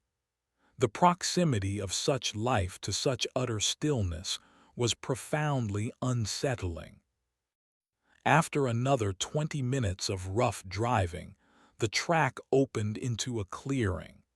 and in the center of the clearing was Jedediah Stone's fortress. It was a large, 30-foot Airstream trailer, its once gleaming aluminum skin now dull and oxidized. But it was the modifications that were startling. The windows were covered with heavy steel grates. The single door was reinforced with thick metal plates and at least 3 heavy-duty deadbolts. A tangle of wires ran from a rooftop solar panel to a humming makeshift power system. The entire clearing was surrounded by a formidable fence, not of chain link, but of sharpened logs and barbed wire. It was the home of a man preparing for a siege. Kaelin parked the truck a respectful distance from the gate. "Well," she said, her voice dry, "he seems friendly." "What's the plan?" Samira asked, her voice a nervous whisper. "We can't just walk up there." "No," Kaelin agreed, "we can't." She looked at the fortified trailer. Jedediah was a man hiding from something. Shouting or demanding entry would only make him retreat further. She needed a different approach, a gesture of trust, an offering. She turned to the back seat and looked at the metal tackle box. It was their most dangerous secret. It was also their only currency with a man like this. "Stay here," Kaelin said to Samira. "Lock the doors. If anything happens, if you hear a gunshot, you drive away. You take the data and you do not look back. Do you understand?" Samira nodded, her face pale. "Kaelin, this is insane." "We're past insane, Sami. We're into applied desperation." Kaelin got out of the truck. She retrieved the metal tackle box, its weight a familiar dread in her good hand. She walked slowly toward the gate, her boots crunching on the gravel. She stopped about 20 feet away, in the open, her hands clearly visible. "Jedediah Stone," she called out, her voice loud and clear in the mountain air. "My name is Dr. Kaelin Reed. I'm not here to hurt you. I need to talk to you." There was no response. The trailer remained silent, a metal cocoon of paranoia. "I was in the Gray Wood," Kaelin shouted. "On the eastern perimeter. I know what's in there. I've seen the gardener." Still nothing. She could feel unseen eyes watching her from behind the steel-grated windows. He was in there. He was listening. "I know about the cycle," she yelled, her voice growing hoarse. "I know about the fox. I know what it does. I know how it feeds." A flicker of movement at one of the windows. She had his attention. Now for the gamble. She knelt down. With her one good hand, she opened the tackle box. She carefully removed the double-bagged specimen and placed it on the ground. Then she stood up and backed away slowly toward the truck, leaving the small, terrifying object sitting in the dust. "I have proof," she shouted. "A sample from a fresh victim. It's still active. It's still growing. I brought it to you, Jedediah, because you're the only one who might understand."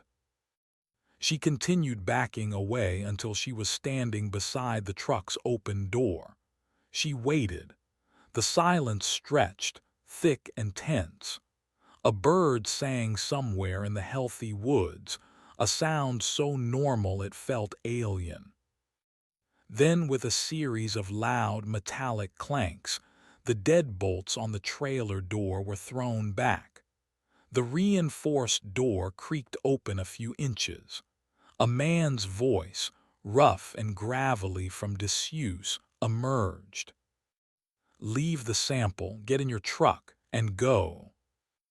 "I can't do that," Kaelin said, holding her ground.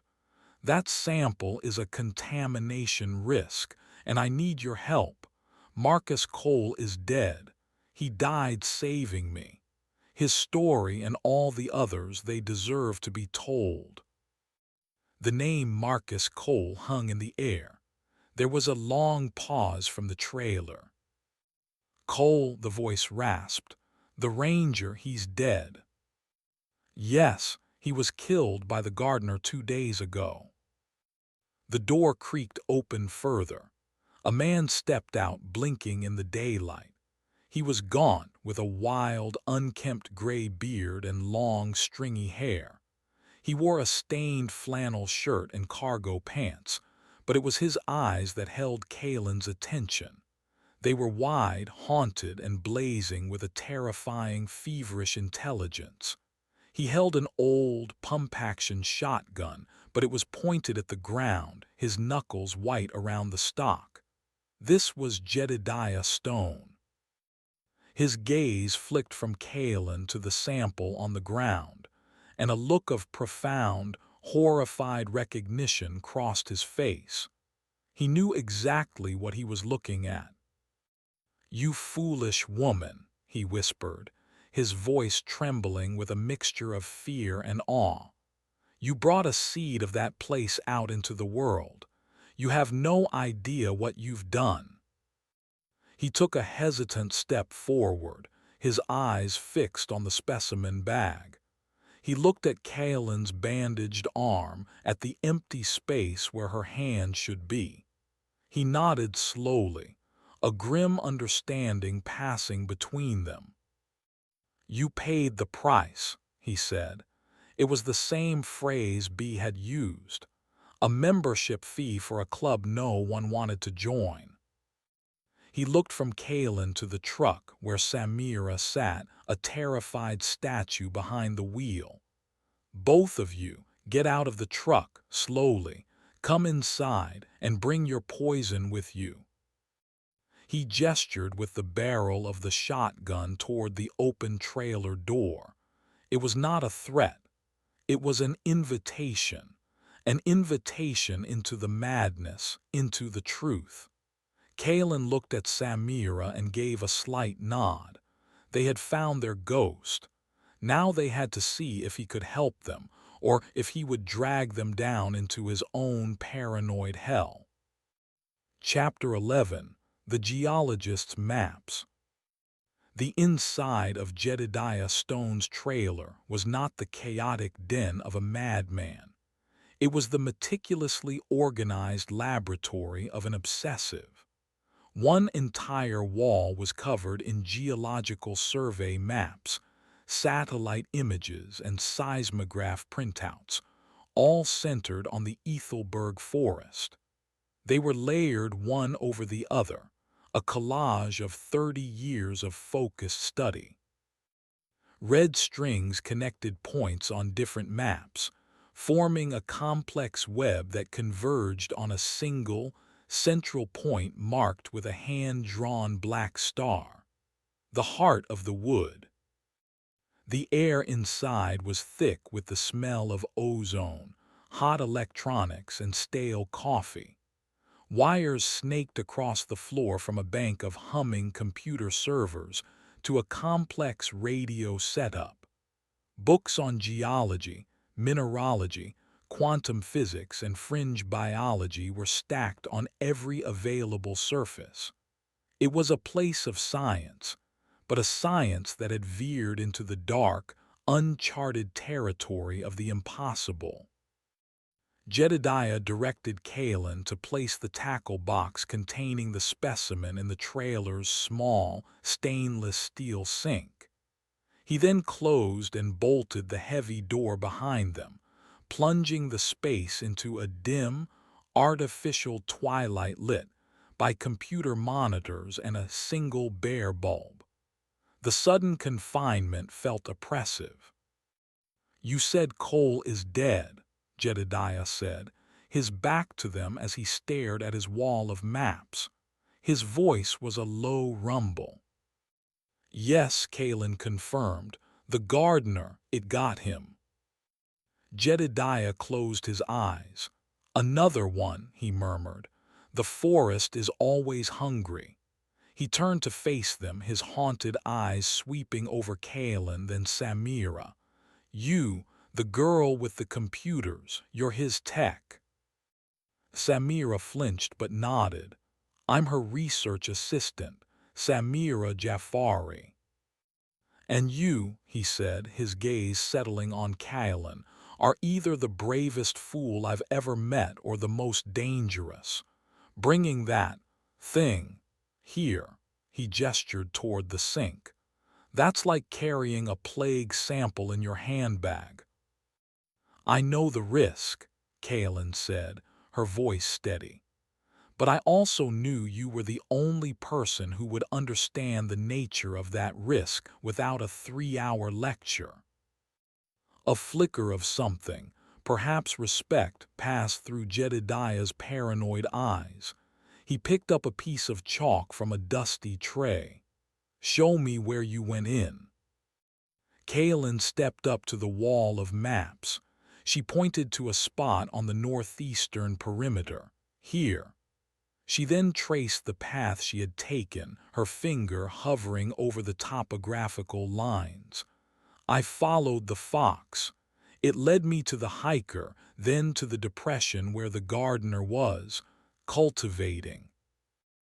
As she spoke, Jedediah's chalk-dusted finger mirrored her own path on the map.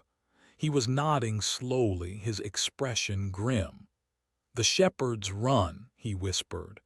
A classic feint. It always uses that path for outsiders. It's designed to lead you past the most. Dramatic displays to soften you up, to fill you with dread. It marinates its food before the slaughter. The casual horror of his words sent a chill down Kaelin's spine.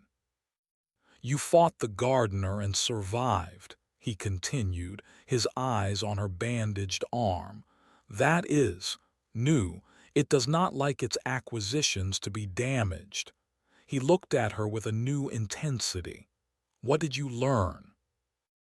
This was the test. Kaelin took a deep breath. I learned the petrification is a conversion process, transmuting organic matter into a silicate crystalline structure. The process releases a form of biofrequency energy which the fox, the shepherd, consumes to stave off its own petrification. The entire forest is a self-sustaining predatory system, managed by at least one animate, petrified entity and centered on a single, potent source. Jedediah stared at her, his mouth slightly agape. He had expected a terrified survivor's tale. He had received a scientific abstract. He let out a short, sharp bark of a laugh, a sound that was rusty and full of despair. 30 years, he said, gesturing to the maps, the computers, the stacks of books. 30 years of my life, boiled down to a single paragraph by a woman who spent less than a day in that hell. You are a quick study, Dr. Reed. He turned back to the wall. Your analysis is correct, brutally so, but you've only seen the surface, the skin of the beast. He tapped a seismograph printout that showed a series of rhythmic, low-frequency pulses. The forest has a heartbeat, a slow one, about one pulse every 27 hours, and the epicenter of that pulse. His finger landed squarely on the black star at the center of his map. Is here, the heart. He then pointed to another map, a complex geological survey from his old mining company. My team was sent in to survey for rare earth minerals. Standard procedure, but our deep-ground sonar picked up an anomaly. A massive object, 2 kilometers beneath the surface, directly under the center of the forest. It's not a mineral deposit. Its density is wrong. It's structured. Samira, who had been silent until now, stepped forward. Structured how? Like a crystal formation. No, Jedediah said, turning to her. Structured as in organized, geometric, almost manufactured. We thought the equipment was malfunctioning, so we went in to take physical core samples. He paused, his face clouding over with a shadow of old trauma. The forest didn't like that, it woke up.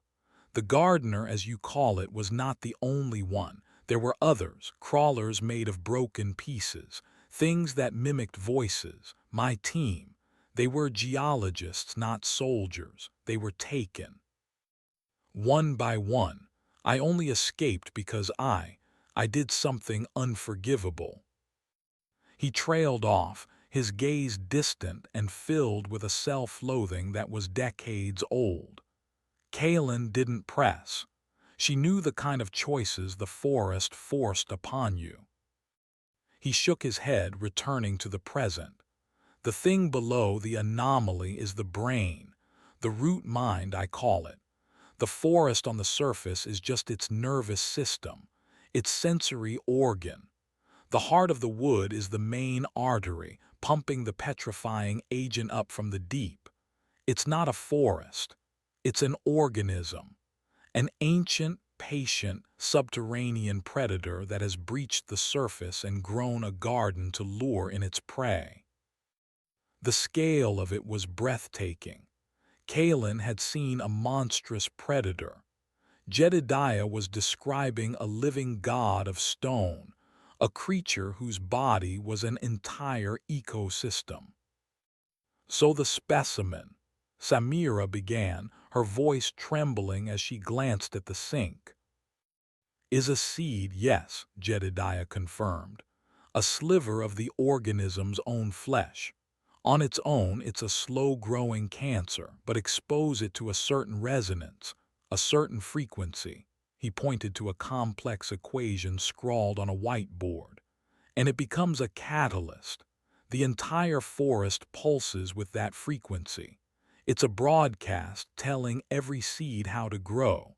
That's why everything inside turns to stone. The air itself is singing a song of petrification. A horrifying thought occurred to Kaylin. The echoes, she said, the whispers we recorded, they're carried on that frequency. Jedediah's haunted eyes met hers. The minds of the victims, their consciousness. The forest doesn't just eat their bodies. It records their souls, adds them to its choir, its own personal symphony of terror. It's a collector doctor, and its collection is eternal. He finally looked away from the map and gave them a grim, tired smile. Welcome to my life's work, the study of how the world will end, not with a bang but with a whisper that turns your bones to stone. He walked over to the sink and stared down at the tackle box. Now, he said, his voice dropping to a low, dangerous tone, we have to deal with your little souvenir. It heard the song of its master from the moment you brought it into this valley. It's been calling home ever since. Chapter 12, The Song of Stone. The air in the trailer grew thick with a tension that was almost physical. Jedediah's last statement hung in the silence, a pronouncement of doom. The specimen wasn't just a growing crystal, it was a beacon. What do you mean, calling home? Samira asked, her voice high and strained. Jedediah didn't look away from the sink. The anomaly, the root mind, it's not just a predator, it's territorial. It has a sensory range, an area of influence. Normally, it's confined to the valley the forest grows in. But a seed, a piece of its own flesh, acts as an amplifier, a relay station. By bringing it here, you've extended the root mind's reach. He turned to face them, his expression dire. It knows we're here, it knows what we know, it can probably hear us through that. He jerked a thumb toward the tackle box. Kaylin felt a wave of cold dread.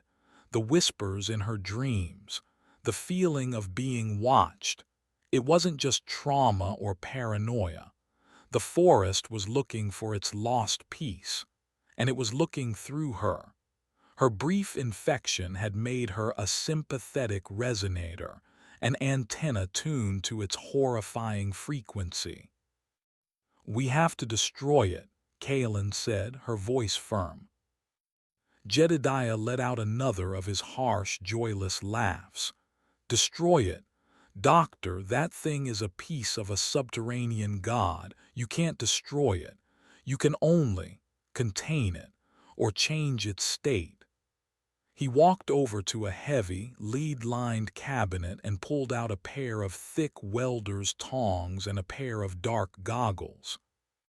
"The crystal's structure is based on a resonant frequency," he explained, his voice taking on the tone of a grim lecturer. "If you can disrupt that frequency with a stronger opposing force, you can destabilize the lattice, shatter it." "Like an ultrasonic cleaner," Samira suggested, her mind immediately going to the technology. "On a much, much larger scale," Jedediah said, "and with a much more volatile energy source." He nodded toward a strange device in the corner of the trailer. It was a metal cylinder about the size of a fire extinguisher, wrapped in thick copper coils and connected by heavy cables to a bank of humming capacitors. "My solution: a localized electromagnetic pulse generator, an EMP, designed to fry any electronics in a 20-foot radius and, hopefully, shatter any resonant silicate structures within the blast." Kaelin stared at the device. "You built that, why?" "Because I knew one day I might have to," Jedediah said darkly, "either for a piece that got out or for a piece of myself." He tapped his own leg, which Kaelin now noticed was stiff, his boot dragging slightly as he walked. He had paid a price, too. He handed Samira the goggles. "You tech girl, you're going to want these. Your eyes are valuable." He looked at Kaelin. "You, just try not to look at the flash." He instructed Samira to power down their sensitive laptops and Kaelin's phone, placing them in a small Faraday cage he had built into a cupboard. "The pulse will wipe them clean otherwise. My own systems are hardened, but it's still a risk." The preparation was methodical, tense. Jedediah moved with the grim purpose of a bomb disposal expert. He used the tongs to remove the double-bagged specimen from the sink and place it in the center of the trailer floor. He then positioned the EMP device over it, aiming the emitter downward. "When I throw this switch, a bank of capacitors will discharge into the coils," he explained. "It will generate an intense magnetic field for about half a second. It will be loud. There will be a bright flash of blue light, and if the physics are correct, our little friend here will be reduced to inert, non-resonant dust." "And if the physics are wrong?" Samira asked, her voice muffled by the large goggles. "Then the pulse will supercharge it," Jedediah replied grimly. "And it will likely convert this entire trailer and everyone in it into a single, very complex crystal statue. So let's hope my math is right." He stood by a large, industrial-looking knife switch on the wall. Kaelin and Samira backed away, pressing themselves against the far wall of the trailer. Kaelin's good hand went instinctively to her bandaged arm. She could feel a faint, sympathetic thrumming from the wound, a phantom echo of the specimen on the floor. It was calling to a part of her that was still part of it. Jedediah took a deep, shuddering breath. He looked at Kalen, his haunted eyes filled with 30 years of fear and obsession. Ready to see God bleed, doctor. Without waiting for an answer, he slammed the switch down. The effect was instantaneous and violent. It was not just a sound, it was a physical blow. A deep, deafening VWOOMP of displaced air slammed into Kalen, forcing the breath from her lungs. A flash of pure, actinic blue light erupted from the device, so bright it burned through her closed eyelids, leaving a lingering green afterimage. The entire trailer groaned, the metal walls vibrating like a tuning fork. The lights flickered and died, plunging them into absolute darkness. The silence that followed was as profound as the noise had been deafening. The hum of the electronics was gone. The world was quiet. A few seconds later, the trailer's emergency battery lights flickered on, casting a dim, red glow over the scene. Jedediah was leaning against the wall, breathing heavily. Samira was crouched on the floor, her hands over her head. Kalen was still pressed against the wall, her ears ringing, her eyes watering. In the center of the floor, the EMP device was smoking, its coils glowing a dull red. The plastic sample bags were gone, vaporized. And where the crystalline fragment had been, there was now only a small pile of fine gray dust, like cigarette ash. It had worked. A wave of relief so powerful it left her weak washed over Kalen. She slid down the wall to a sitting position. They had done it. They had destroyed the seed. But Jedediah was not celebrating. He was staring at the pile of dust, his expression not of triumph, but of dawning horror. "What?" Kalen asked, her voice croaking. "What is it?" "The dust," Jedediah whispered. He walked forward and knelt, peering at the gray powder. He did not touch it. The pulse should have shattered it, but this isn't shattered, it's desiccated, like it was burned to ash. "Isn't that good?" Samira asked, pushing the goggles off her face. "No," Jedediah said, standing up slowly. He backed away from the dust. Shattering the resonance would have made it inert, a pile of non-reactive silicon, but burning it, that releases the energy, the same way burning wood releases heat and light. A cold, familiar sensation began to creep up Kalen's spine, the feeling of being watched, but it wasn't coming from the dust, it was coming from outside. Jedediah seemed to feel it too. He walked to one of the grated windows and peered out into the darkness. "We didn't kill it," he whispered, his voice filled with a terrible, final understanding. "We didn't even wound it. We just sent up a flare. We rang the dinner bell." From the dark woods that surrounded the clearing, a sound began to emerge. It was faint at first, then growing in volume. A slow, rhythmic scraping sound. The sound of stone on stone. But it was not a single set of footsteps. It was many.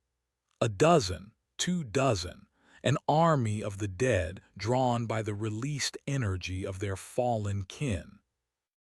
The gardener was not the only one. The root mind had sent its soldiers, and they were coming for them. Chapter 13. The Siege of the West Ridge. The scraping sound grew into a cacophony, a discordant symphony of stone grinding against rock and soil. It came from all sides, a tightening ring of inevitable death. The clearing outside, once a patch of safe, normal wilderness, was being invaded by the gray woods horrors.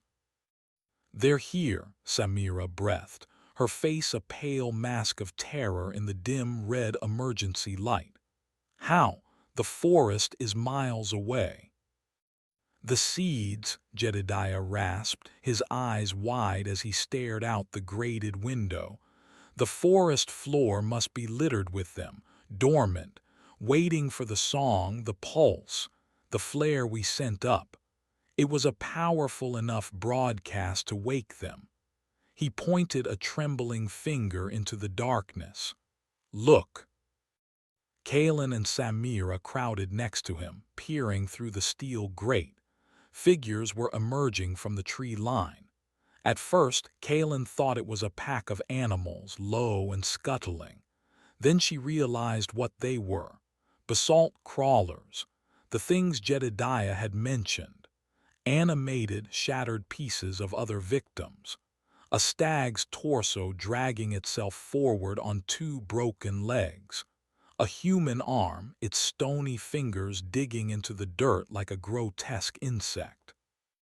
A bear's skull, its empty eye sockets glowing with a faint, internal light, propelled by a gruesome assembly of smaller bones. They were the forest scavengers, its foot soldiers, and they were swarming the clearing. One of the crawlers, a thing made from the lower half of a petrified human, reached the fence. It did not try to climb. It simply threw its weight against the sharpened logs again and again with a mindless, brutal persistence. The sound of stone impacting wood echoed through the trailer. Thump, thump, thump. "The fence won't hold for long," Jedediah said, his voice eerily calm. The panic had passed, replaced by the grim resignation of a man whose worst fears were finally coming true. He moved away from the window and went to a heavy footlocker. He threw it open. Inside was an arsenal. The shotgun he had been carrying, 2 hunting rifles, a handgun, and boxes upon boxes of ammunition. He tossed the handgun to Kalen. It was a heavy revolver. "You know how to use one of these." Kalen caught it with her good hand. The weight felt strange, deadly. "I've been to a shooting range a few times." "Point and pull the trigger," he said. "Aim for the joints if they have them. It won't kill them, but it might break them apart." He handed a rifle to Samira. "You, tech girl, you ever fired a weapon?" Samira shook her head, her eyes wide as she stared at the rifle.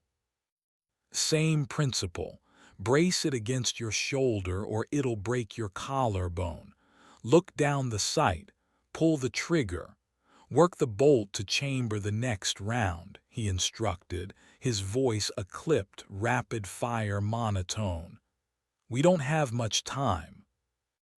A loud crack from outside announced the failure of the fence. The rhythmic thumping had stopped, replaced by a flood of scraping, scuttling noises as the crawlers poured into the clearing. They swarmed toward the trailer, a tide of living stone. Jedediah took up a position at the main window, shotgun in hand. Kalen and Samira took the smaller windows on either side. The trailer had become a metal pillbox in a sea of monsters. The first crawler reached the trailer. It was a torso with 2 arms, dragging itself up the side of the airstream, its stony fingers screeching against the aluminum skin. Its blank, broken neck appeared at the edge of the window. Jedediah didn't hesitate. He leveled the shotgun and fired. The blast was deafening inside the confined space. The crawler's head equivalent shattered into a dozen pieces, and the thing fell away from the window. "One down," he grunted, pumping the shotgun. "A few dozen to go." The attack became a frantic, desperate ballet of violence. Kalen found a rhythm. A crawler would appear at her window, a nightmare assembly of mismatched parts. She would aim her revolver with a shaking hand and fire. The kick of the gun was a brutal shock to her wrist. Sometimes the bullets would ricochet with a high-pitched whine. Other times they would find a weak point, a joint, and the creature would fall apart, its constituent pieces still twitching on the ground below. Samira, after a few clumsy, panicked attempts, managed to get the hang of the rifle. She wasn't a good shot, but the sheer size of her targets made up for her lack of accuracy. She fired with a grim determination, her face set, her fear channeled into cold, mechanical action. They fought for what felt like hours. The air grew thick with the smell of gunpowder and hot metal. The floor became littered with spent shell casings. The noise was constant, the roar of the guns, the screech of stone on metal, the impact of the creatures throwing themselves against the trailer walls. But for every crawler they broke, two more seemed to take its place. The trailer groaned and shuddered under the assault. Dents appeared in the walls. The grating on one of the windows began to buckle. Then a new sound joined the chorus. A slow, heavy, rhythmic scraping that was deeper and more resonant than the crawlers. It was a familiar sound. The sound Kaelin had heard in the forest. The sound of the gardener. "He's here," Kaelin said. Her voice strained as she reloaded the revolver with fumbling fingers. A massive shape loomed out of the darkness.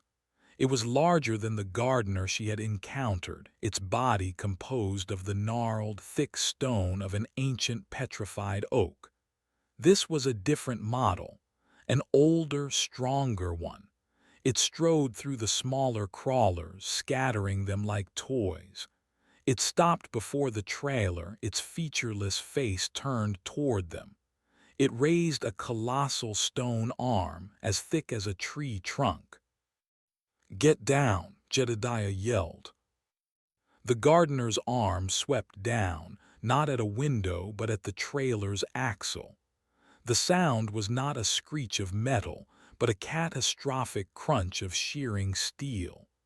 The entire trailer lurched violently to one side, throwing them all to the floor. Books, equipment, and ammunition rained down from the shelves. The trailer was crippled. They were trapped.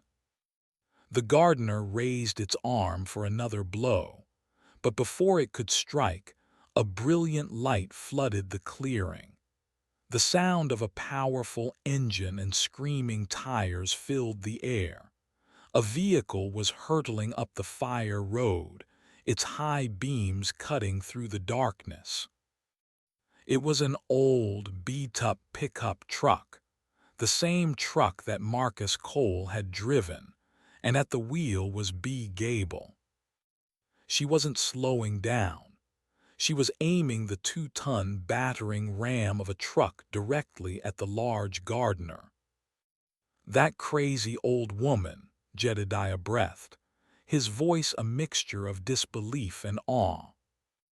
The gardener turned, its attention caught by the new threat. It was a fatal mistake. The truck slammed into it at 40 miles an hour. The sound was a titanic collision of metal and stone. The gardener was thrown backward, its body shattering into 1,000 pieces under the force of the impact. The truck's front end crumpled like paper, the engine dying with a final, wheezing gasp. The clearing fell into a stunned silence. The smaller crawlers, their alpha predator destroyed, seemed confused. They stopped their assault, scuttling back and forth uncertainly. The driver's side door of the ruined truck creaked open. B. Gable, looking small and frail, climbed out. She held a lit road flare in one hand, its crimson light casting a demonic glow on her wrinkled face. She was not looking at the trailer. She was looking at the woods. "It ain't over," she shouted, her voice carrying across the clearing. "That was just the welcoming party. The real master is on its way." As she spoke, the ground began to tremble. Not the shudder of an impact, but a deep, rhythmic, seismic pulse. The heartbeat of the forest. It was closer now, stronger. The anomaly, the root mind, was rising. The siege was over. The apocalypse was beginning. Chapter 14. The Heart of the Wood. The ground trembled with a rhythm that was deep and ancient, a planetary heartbeat that resonated in the bones. The crawlers, leaderless and confused a moment before, now turned in unison. They faced the dark western woods, not with aggression, but with a kind of reverence, like iron filings aligning to a powerful magnet. They became still, silent sentinels awaiting a command. B. Gable stood beside her wrecked truck, the red flare sputtering in her hand, casting long, dancing shadows. Her face was grim, her old eyes fixed on the forest. "It's been a long time since I felt that," she said, her voice surprisingly steady. "Not since the mining company tried to drill into its heart." Jedediah, Kalen, and Samira stumbled out of the tilted, battered trailer. The air was cold, smelling of crushed pine needles, hot metal, and something else. The clean, sterile scent of ozone that Kalen remembered from the deepest parts of the gray wood. The scent of the source. "What is that?" Samira asked, her voice a fragile whisper. "An earthquake." "No," Jedediah replied, his face ashen. "It's moving. The anomaly, the root mind, it's coming up." He pointed to the ridge that separated them from the gray wood. "It's not just a geological feature, it's the beast's spine." As they watched, the very crest of the ridge began to change. The trees, the living, green trees, began to shudder and sway, not from wind, but from a force pushing up from beneath them. The ground swelled, soil and rock cascading down the slopes. A colossal shape, black and non-reflective, was breaching the surface. It wasn't rising like a creature unearthing itself. It was expanding, the land itself becoming part of its form. "The heart of the wood," Kalen breathed, recognizing the name from Jedediah's and B's maps. She had thought it was a location, a place. She now realized it was a thing, an organ. It grew with a terrifying, silent speed, a mountain of living stone being born before their eyes. It was composed of the same dark, porous basalt as the gardener, but on a scale that defied comprehension. It absorbed the light from the moon and stars, a hole in the world. As it rose, the petrification spread from it like a contagion. The living green trees on the ridge crisped and hardened, their leaves turning to gray ash, their trunks to stone, all in a matter of seconds. The gray wood was claiming new territory. "It's using the seeds," Jedediah said, his scientific mind grasping for an explanation even in the face of Armageddon. "The pulse we sent out, it didn't just wake the crawlers. It activated every dormant seed in this valley. It's using them as anchors, as relays, to pull its main body to the surface."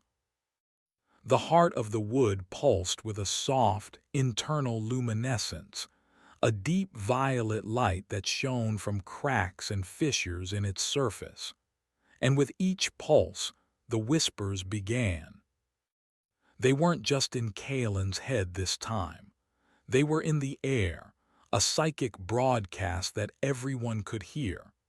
1,000 voices, a million moments of terror and loss, all screaming at once. The collected agony of the forest's victims.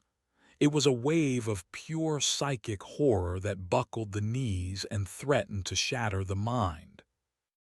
Samira screamed, clapping her hands over her ears, but it did no good. The sound was inside their heads. Kaylin fell to one knee, her vision blurring, the voices of the damned trying to tear her sanity apart. So cold, can't move. Where is my son? The echoes, the choir of the root mind. Only B and Jedediah seemed able to withstand it. B stood firm, her face a mask of grim defiance. Jedediah was clutching his head, his teeth gritted, his legs shaking, but he remained standing. They were inoculated by decades of proximity to the horror. "You have to fight it," B shouted, her voice cutting through the psychic din. "It feeds on fear. You give in, you become another voice in the choir." Kaylin looked at the pulsating mountain of stone, at the army of crawlers standing in silent adoration. She thought of Marcus, of his sacrifice. He hadn't died so she could be paralyzed by fear. Fury, cold and sharp, pierced through the horror. She pushed the voices back. She focused on a single thought: I am not your victim. I am not your food. She got to her feet, her body trembling, but her mind her own again. She helped Samira up, who was sobbing uncontrollably. "What do?" Samira cried. "We can't fight that." Jedediah stumbled over to them, his face slick with sweat. "We can't. It's too big, too powerful." He looked at the heart, then back at his ruined trailer. "We woke it up. We showed it the way out of its valley. It won't stop here. It will keep spreading. It will convert everything." He was right. This was not an attack. This was a birth. A planetary extinction event starting in a forgotten corner of the world. Bee tossed her spent flare aside. "There's one chance," she said, her voice low and hard. "The old stories, the ones the miners told, they said the wood has a weakness, a poison." Jedediah looked at her, his expression confused. "Poison? It's rock. You can't poison rock." "You can if the rock is alive," Bee countered. "And if the poison is something it can't digest, something it can't convert." She turned her piercing gaze on Kaylin. "You doctor, you're the scientist. What is the one thing in this world that life, all life, cannot abide?" Kaylin's mind, battered and bruised, churned. An element, a chemical, what was antithetical to life? She thought of the forest, an organism of stone and silicate. It converted organic carbon-based life into a silicon-based form. It was a process of replacement. What could it not replace? What was fundamentally wrong? Then it hit her. A memory from an old geology textbook. A concept so strange and rare it was almost theoretical. "A natural substance," Kaylin whispered. "Life, all life on Earth, from microbes to humans, is based on chiral molecules, molecules that have a specific handedness, a left or a right orientation. A natural substance has no handedness. It's a mirror image that cannot be superimposed. To a living organism, it's not just poison, it's a paradox. It's like a gear with the wrong-shaped teeth. It doesn't just break the machine, it erases the blueprint." Jedediah's eyes widened in comprehension. "The mining survey, my God, the one thing we found before everything went wrong, a deep vein of it, an anomaly within the anomaly." He scrambled back into the tilted trailer, disappearing inside. "What is he doing?" Samira asked. "He's looking for a map," Kaelin said, a wild, desperate hope blooming in her chest. "A map to the poison." Jedediah emerged a moment later, clutching a long, cylindrical tube. He pulled out a rolled-up piece of paper. It was a deep-ground sonar map, one of the originals from his company. "Here," he said, his finger tracing a thin, faint line that ran deep beneath the earth, passing almost directly under the heart of the wood. "A vein of amorphous, non-crystalline carbon. We wrote it off as a worthless graphite deposit, but if it's a churl—" "It could kill it," Kaelin finished. "If we could somehow introduce it into the heart, into the main artery." The psychic screams from the heart intensified, as if it knew what they were planning. The crawlers began to stir, turning their attention back to the small group of humans. "That's a fine plan," B said, picking up Jedediah's discarded shotgun from the ground. "But how do you plan to get a piece of that rock and shove it into the heart of that nightmare mountain, with its whole army standing in the way?" It was an impossible task, a suicidal mission. They had no equipment, no explosives, no way to reach the vein miles underground, let alone fight their way to the pulsating heart. Kaelin looked at the faces around her. Samira, the brilliant, terrified tech; B, the tough, resolute keeper of lore; Jedediah, the broken, obsessive prophet; and herself, the disgraced, one-armed scientist. They were a pathetic, ragged army against a god of stone. But they were all that stood between the world and the silent, gray future the forest promised. "I don't know," Kaelin said, her voice ringing with a conviction she did not feel. "But we are going to find a way." Chapter 15: The Last Stand. The plan, born of desperation and madness, was simple in its objective and suicidal in its execution.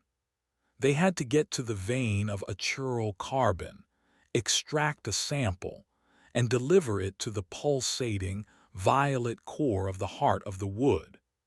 It was the equivalent of performing microscopic surgery on a living mountain during an earthquake, while being hunted by an army of monsters.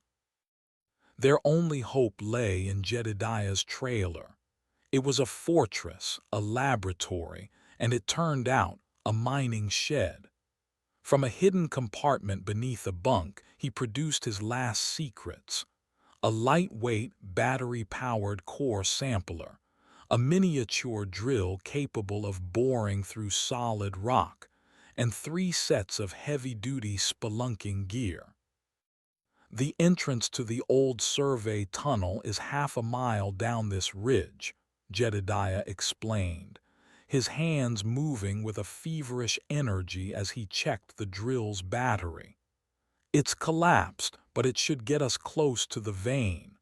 Close enough, maybe."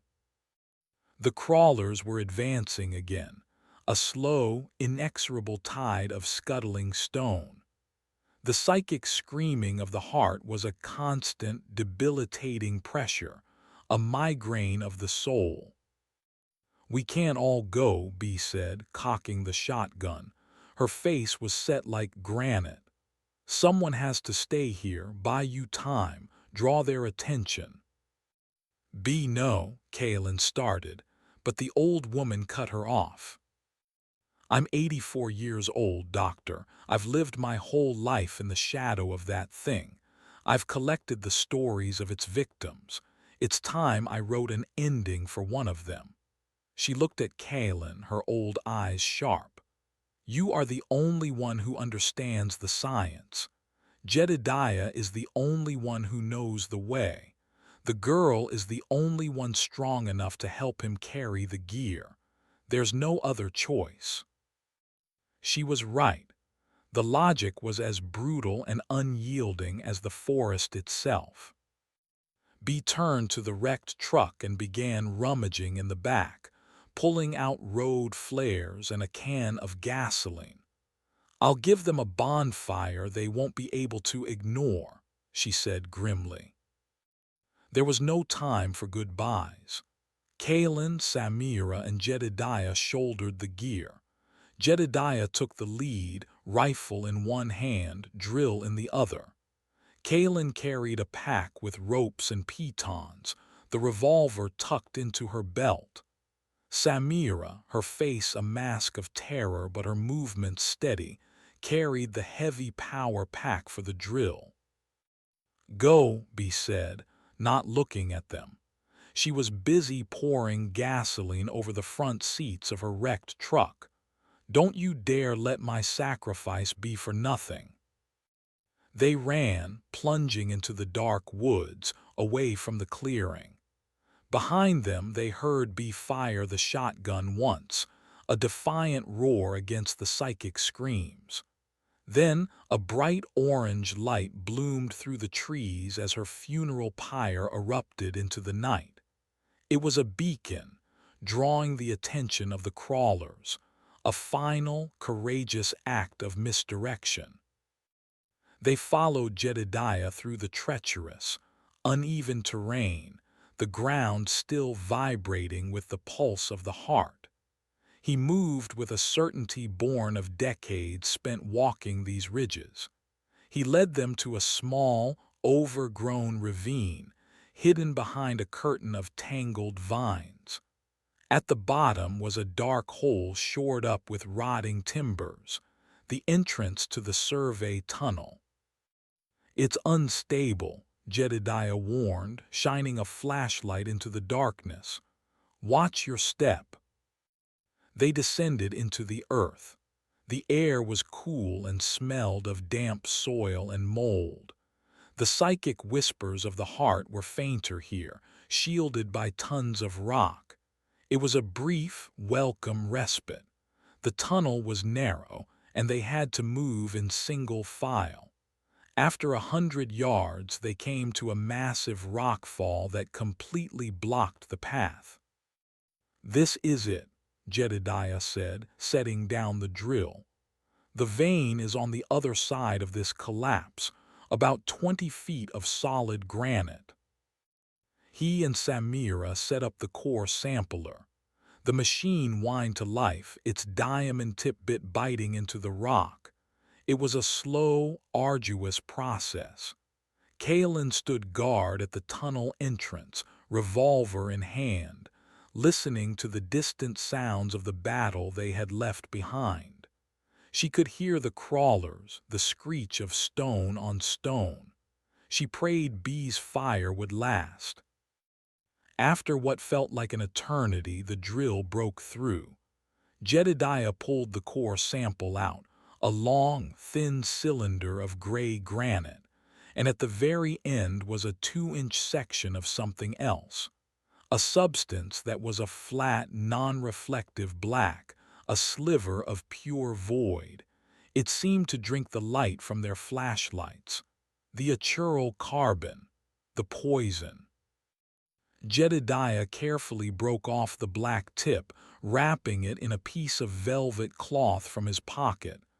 "We have it," he whispered, his voice filled with reverence. "The ghost killer." They scrambled back out of the tunnel. The sky above the ridge was now glowing with the deep violet light of the heart. The psychic screaming was louder than ever, a physical assault. Bee's fire had died down and the crawlers were beginning to disperse, their attention no longer held by the distraction. They would be hunted soon. They fought their way up the ridge, toward the monstrous, pulsating mountain of stone. The landscape around the heart was a nightmare. The ground was a jagged mess of black, crystalline structures. The air was thick with the ozone stench and the soul-tearing whispers. The heart itself was a fortress wall of living stone, its surface crawling with a faint purple energy.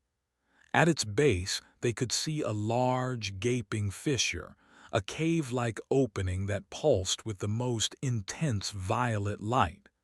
This was the core, the main artery. But guarding the entrance were the elites. Two of the massive, oak-formed gardeners stood like statues on either side of the fissure, their bodies crackling with power. And patrolling before them was the shepherd, Vulpes. The fox saw them immediately. It let out a sharp, piercing bark, alerting the gardeners, who began to move with a ponderous, terrible grace. "This is as far as we go together," Jedediah yelled over the psychic din. He thrust the wrapped piece of carbon into Kaelin's hand. "You're smaller, faster. You're the only one who can get past them." He and Samira opened fire on the gardeners, their rifle shots chipping uselessly at the massive stone bodies. It was a suicide play, another diversion to buy Kaelin seconds. Kaelin ran. She sprinted toward the fissure, her lungs burning, the whispers threatening to overwhelm her. The fox moved to intercept her. It was unnaturally fast, a red blur against the black stone. It launched itself at her, not with its teeth but with its whole body, trying to knock her off her feet. She dodged, sidestepping at the last second. She and the fox tumbled to the ground. She came up, her good hand holding the precious poison. The fox was on its feet, ready to attack again, but it paused. It looked at Kaelin, at the resolve in her eyes. It looked at the gardeners, its masters. It looked at the pulsating heart. And in its intelligent eyes, Kaelin saw a flicker of something she had seen in her dreams.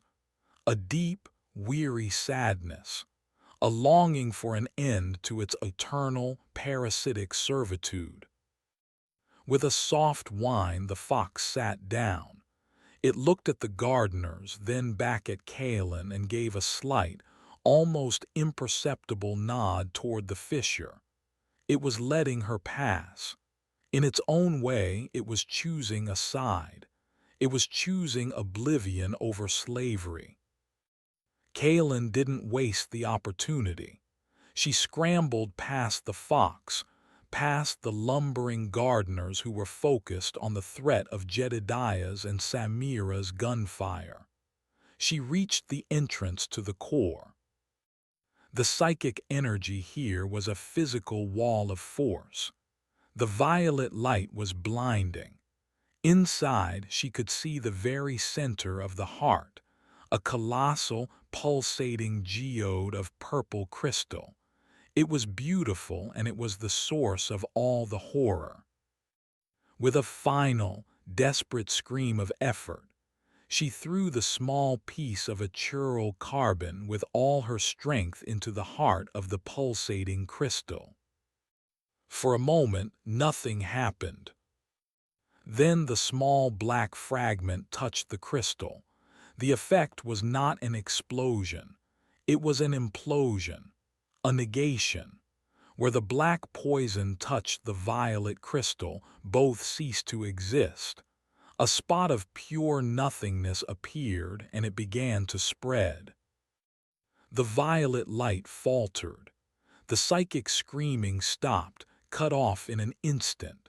A deep, shuddering groan, the sound of a dying god, echoed from the heart. The crawlers and the gardeners froze, their internal light extinguished. The heart of the wood began to crumble. The massive stone structure destabilized, collapsing in on itself, not into rubble but into fine gray dust. Kaelin turned and ran, the mountain of death disintegrating behind her.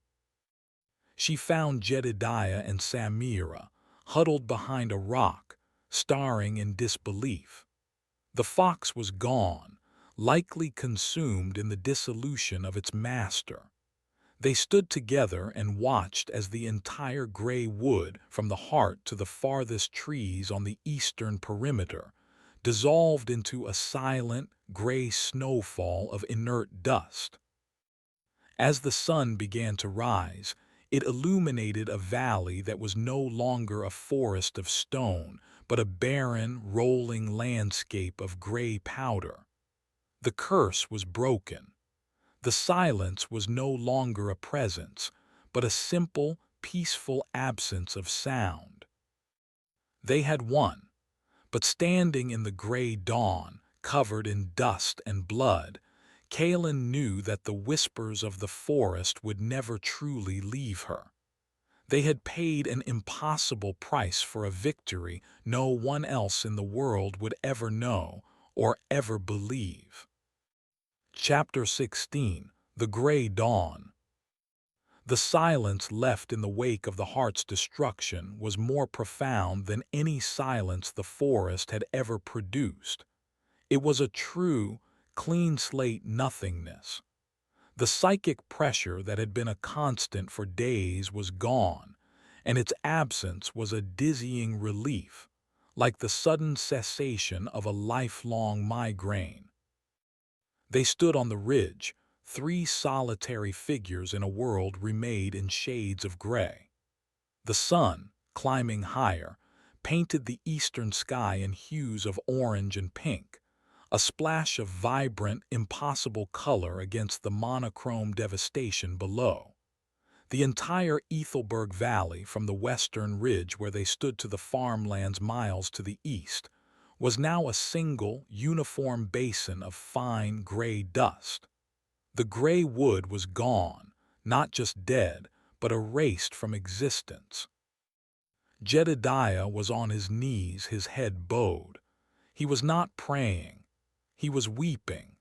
Silent, shuddering sobs from a man who had just witnessed the death of the god he had spent 30 years fighting. His war was over, and the sudden peace was too much to bear. Samira was staring at her hands, turning them over and over, as if to reassure herself they were still flesh and blood. She looked at Kaelin, her eyes wide with a mixture of awe and residual terror. "It's over," she whispered, the words sounding fragile in the vast emptiness. "It's really over." Kaelin looked at her own hands, one of flesh, the other a bandaged stump. She had lost a part of herself to the forest, but she had survived. Bee and Marcus had not. The victory felt hollow, paid for at a cost that was too high. She walked over to Jedediah and placed her good hand on his shoulder. He looked up, his haunted eyes clearing for the first time since she'd met him. The feverish paranoia was gone, replaced by a deep, bottomless exhaustion. "What now, doctor?" he asked, his voice raw. It was the question that hung in the air, more vast and intimidating than the valley of dust below them. They were three survivors of a secret apocalypse. They possessed a truth so monstrous the world would never accept it. They had hard drives full of data that looked like sophisticated hoaxes, and a story that sounded like a shared delusion. "Now," Kaelin said, her voice finding a strength she didn't know she possessed, "we honor the dead, and then we live."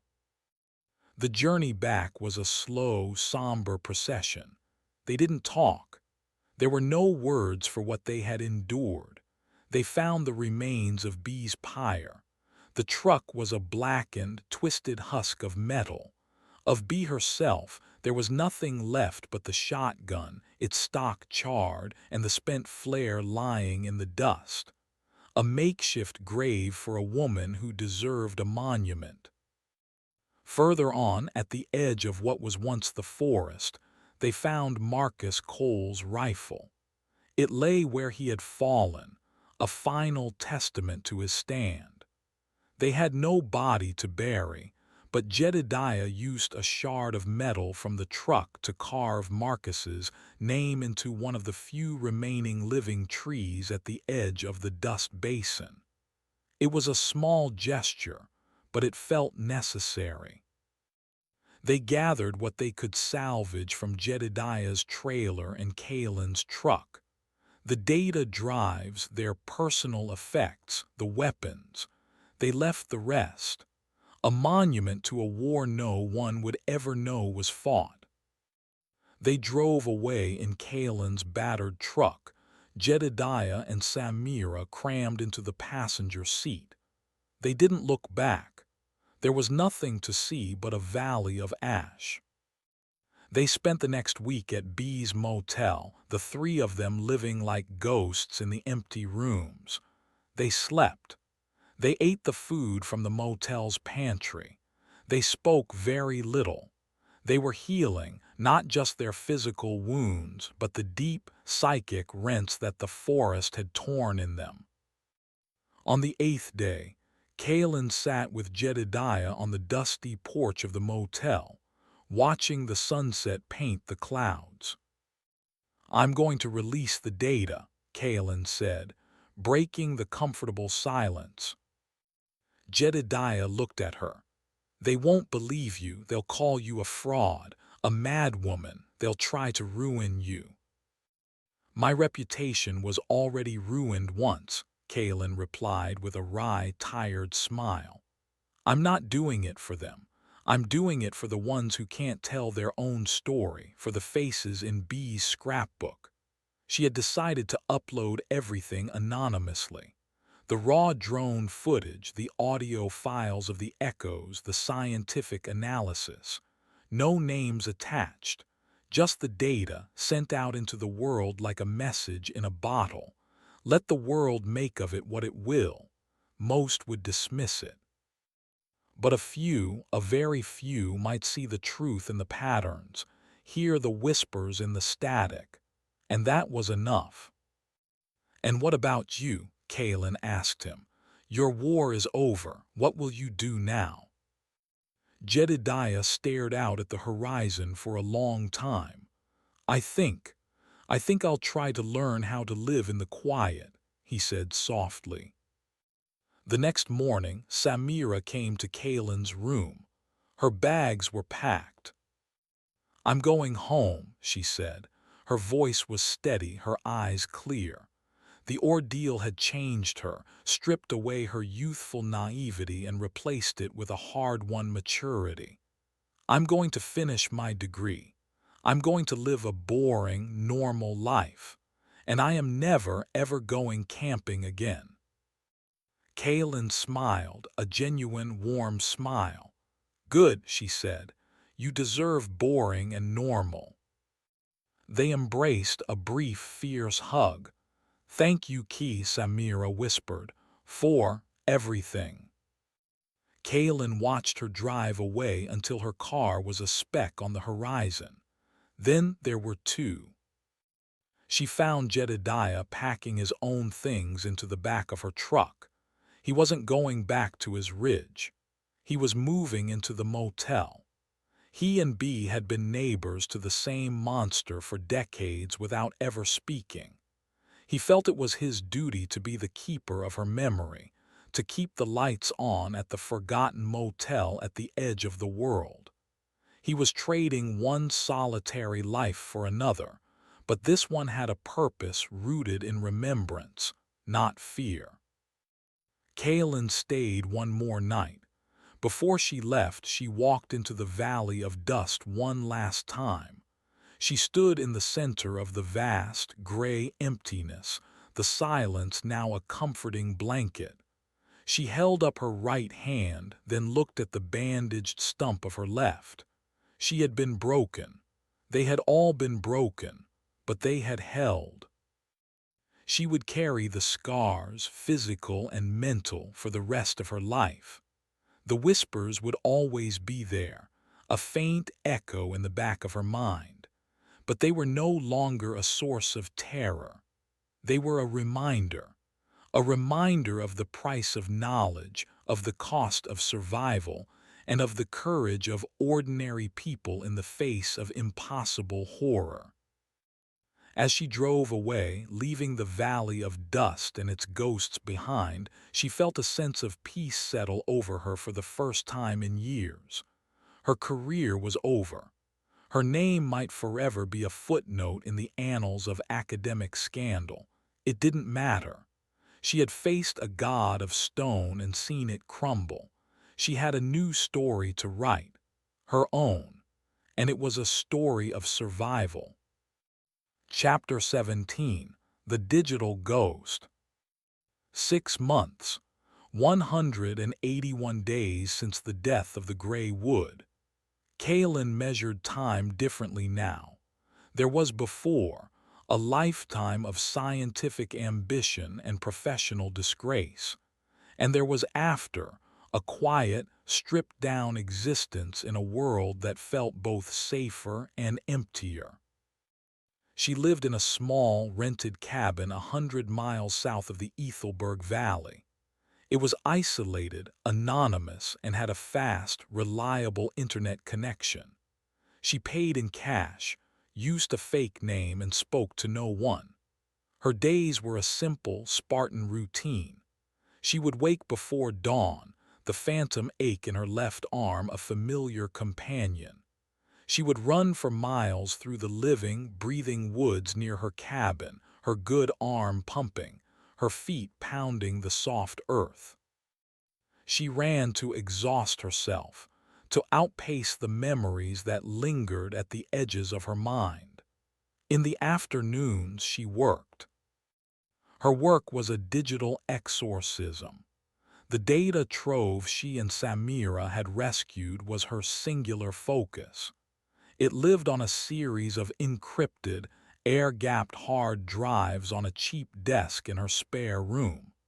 For 6 months, she had painstakingly organized the terabytes of information, curating the evidence of the impossible. She stitched together the drone footage, creating a seamless, horrifying narrative of her journey into the forest. She cleaned the audio files, isolating the scraping footsteps of the gardener and the ethereal, terrifying whispers of the echoes. She compiled her own audio logs, her voice shifting from detached scientific observation to raw, ragged terror. She wrote a detailed, dispassionate analysis of the specimen's crystalline structure, the energy transference of the petrification process, and the physics of the natural poison. It was a mountain of truth, a digital ghost of a dead god, and today she was going to set it free. She had spent weeks preparing for this moment, researching the labyrinthine world of secure, anonymous data transfer. She used a series of virtual private networks, bouncing her signal through servers in a dozen different countries. She funneled her connection through the Tor network, a final layer of obfuscation. She was a ghost on the wire, preparing to haunt the world. She had created a simple, text-based website on a dark web host. It had no graphics, no flair. Just a single, stark title, the AETHELBURG file. Below it were links to the dozens of video, audio, and text files. At the very top of the page, she had written a short, unsigned preamble. This is not a story. This is not a hoax. This is a record of an extinction-level organism that existed in the Ethelberg Valley until its neutralization on the date of this compilation. The data contained herein is presented without interpretation beyond the included scientific analysis. We, the survivors, offer this not as a warning, but as a testament. The world is older and stranger than we believe. The silence can be hungry. We leave this record for those who are willing to listen. She read the words over and over, her finger hovering above the trackpad. Was she doing the right thing? The doubt was a cold, coiling serpent in her gut. She remembered B's words. The world doesn't want to know. Was she about to unleash a global panic? Or more likely, would she be met with ridicule and disbelief? Her life's most profound and traumatic experience reduced to a piece of internet folklore, a creepypasta for bored forum dwellers. She thought of Marcus, his face a grim mask of resolve as he faced the gardener. She thought of B, standing before her own funeral pyre. Their sacrifices demanded to be more than an unremembered secret. This was the only monument she could build for them. Her nightmares had faded in recent months, the chorus of the echoes growing fainter, replaced by a quiet that was blessedly empty. But sometimes, in the deepest hours of the night, she would dream of the fox. In the dreams, Vulpes would simply sit and watch her, its intelligent eyes filled not with malice, but with a strange, searching curiosity, as if it were a loose thread from a tapestry that had been utterly unraveled. She would always wake from those dreams with a profound sense of unease. She pushed the unease aside. It was time. She opened the master folder, a single, massive, encrypted zip file. She dragged it to the upload portal on the dark web server. A progress bar appeared. The digital ghost was passing from her world to the world at large. The process was slow. Minutes stretched into an hour. The bar crawled across the screen, a slow march toward the point of no return. While it uploaded, she methodically destroyed the evidence. She took the hard drives outside to a rusted burn barrel. One by one, she smashed them with a hammer, the plastic casings cracking, the delicate platters shattering. Then she doused them with lighter fluid and dropped a match. The fire consumed them, the smoke carrying the last physical remnants of her research into the sky. It was all digital now. An idea. And ideas were much harder to kill. She went back inside. The progress bar was at 99%. She sat and watched it, her heart a slow, heavy drum in her chest. The final sliver of the bar filled. A small, simple message appeared on the screen. Upload complete. It was done. Kaylin closed the laptop. She did not check to see if the files were accessible. She did not post the link on any forums. She had cast the bottle into the ocean. It was up to the currents to decide where it washed ashore. She stood and walked to the window, looking out at the living, green woods. The world outside had not changed. The sun was still shining. The birds were still singing, but she had just planted a seed of impossible knowledge into the soil of human consciousness. She had no idea what would grow from it. A weed of panic, a flower of understanding, or nothing at all. For the first time in 6 months, she felt not the ache of her phantom hand, but a tremor of profound uncertainty. The silence she had won felt fragile now, a temporary peace before a new, unknown storm. Chapter 18. The First Ripples. For 3 weeks the answer was nothing. The world remained stubbornly unchanged. Kaylin's act of cosmic revelation had landed with the silent impact of a feather in a vacuum. She broke her own rule and checked. Using a public library computer 2 towns over, she navigated the dark web to the site. It was there. The files were accessible, but there was no sign anyone had found them. The silence was more unnerving than ridicule would have been. Her monument was an undiscovered tomb. She returned to her cabin, a strange sense of anticlimax settling over her.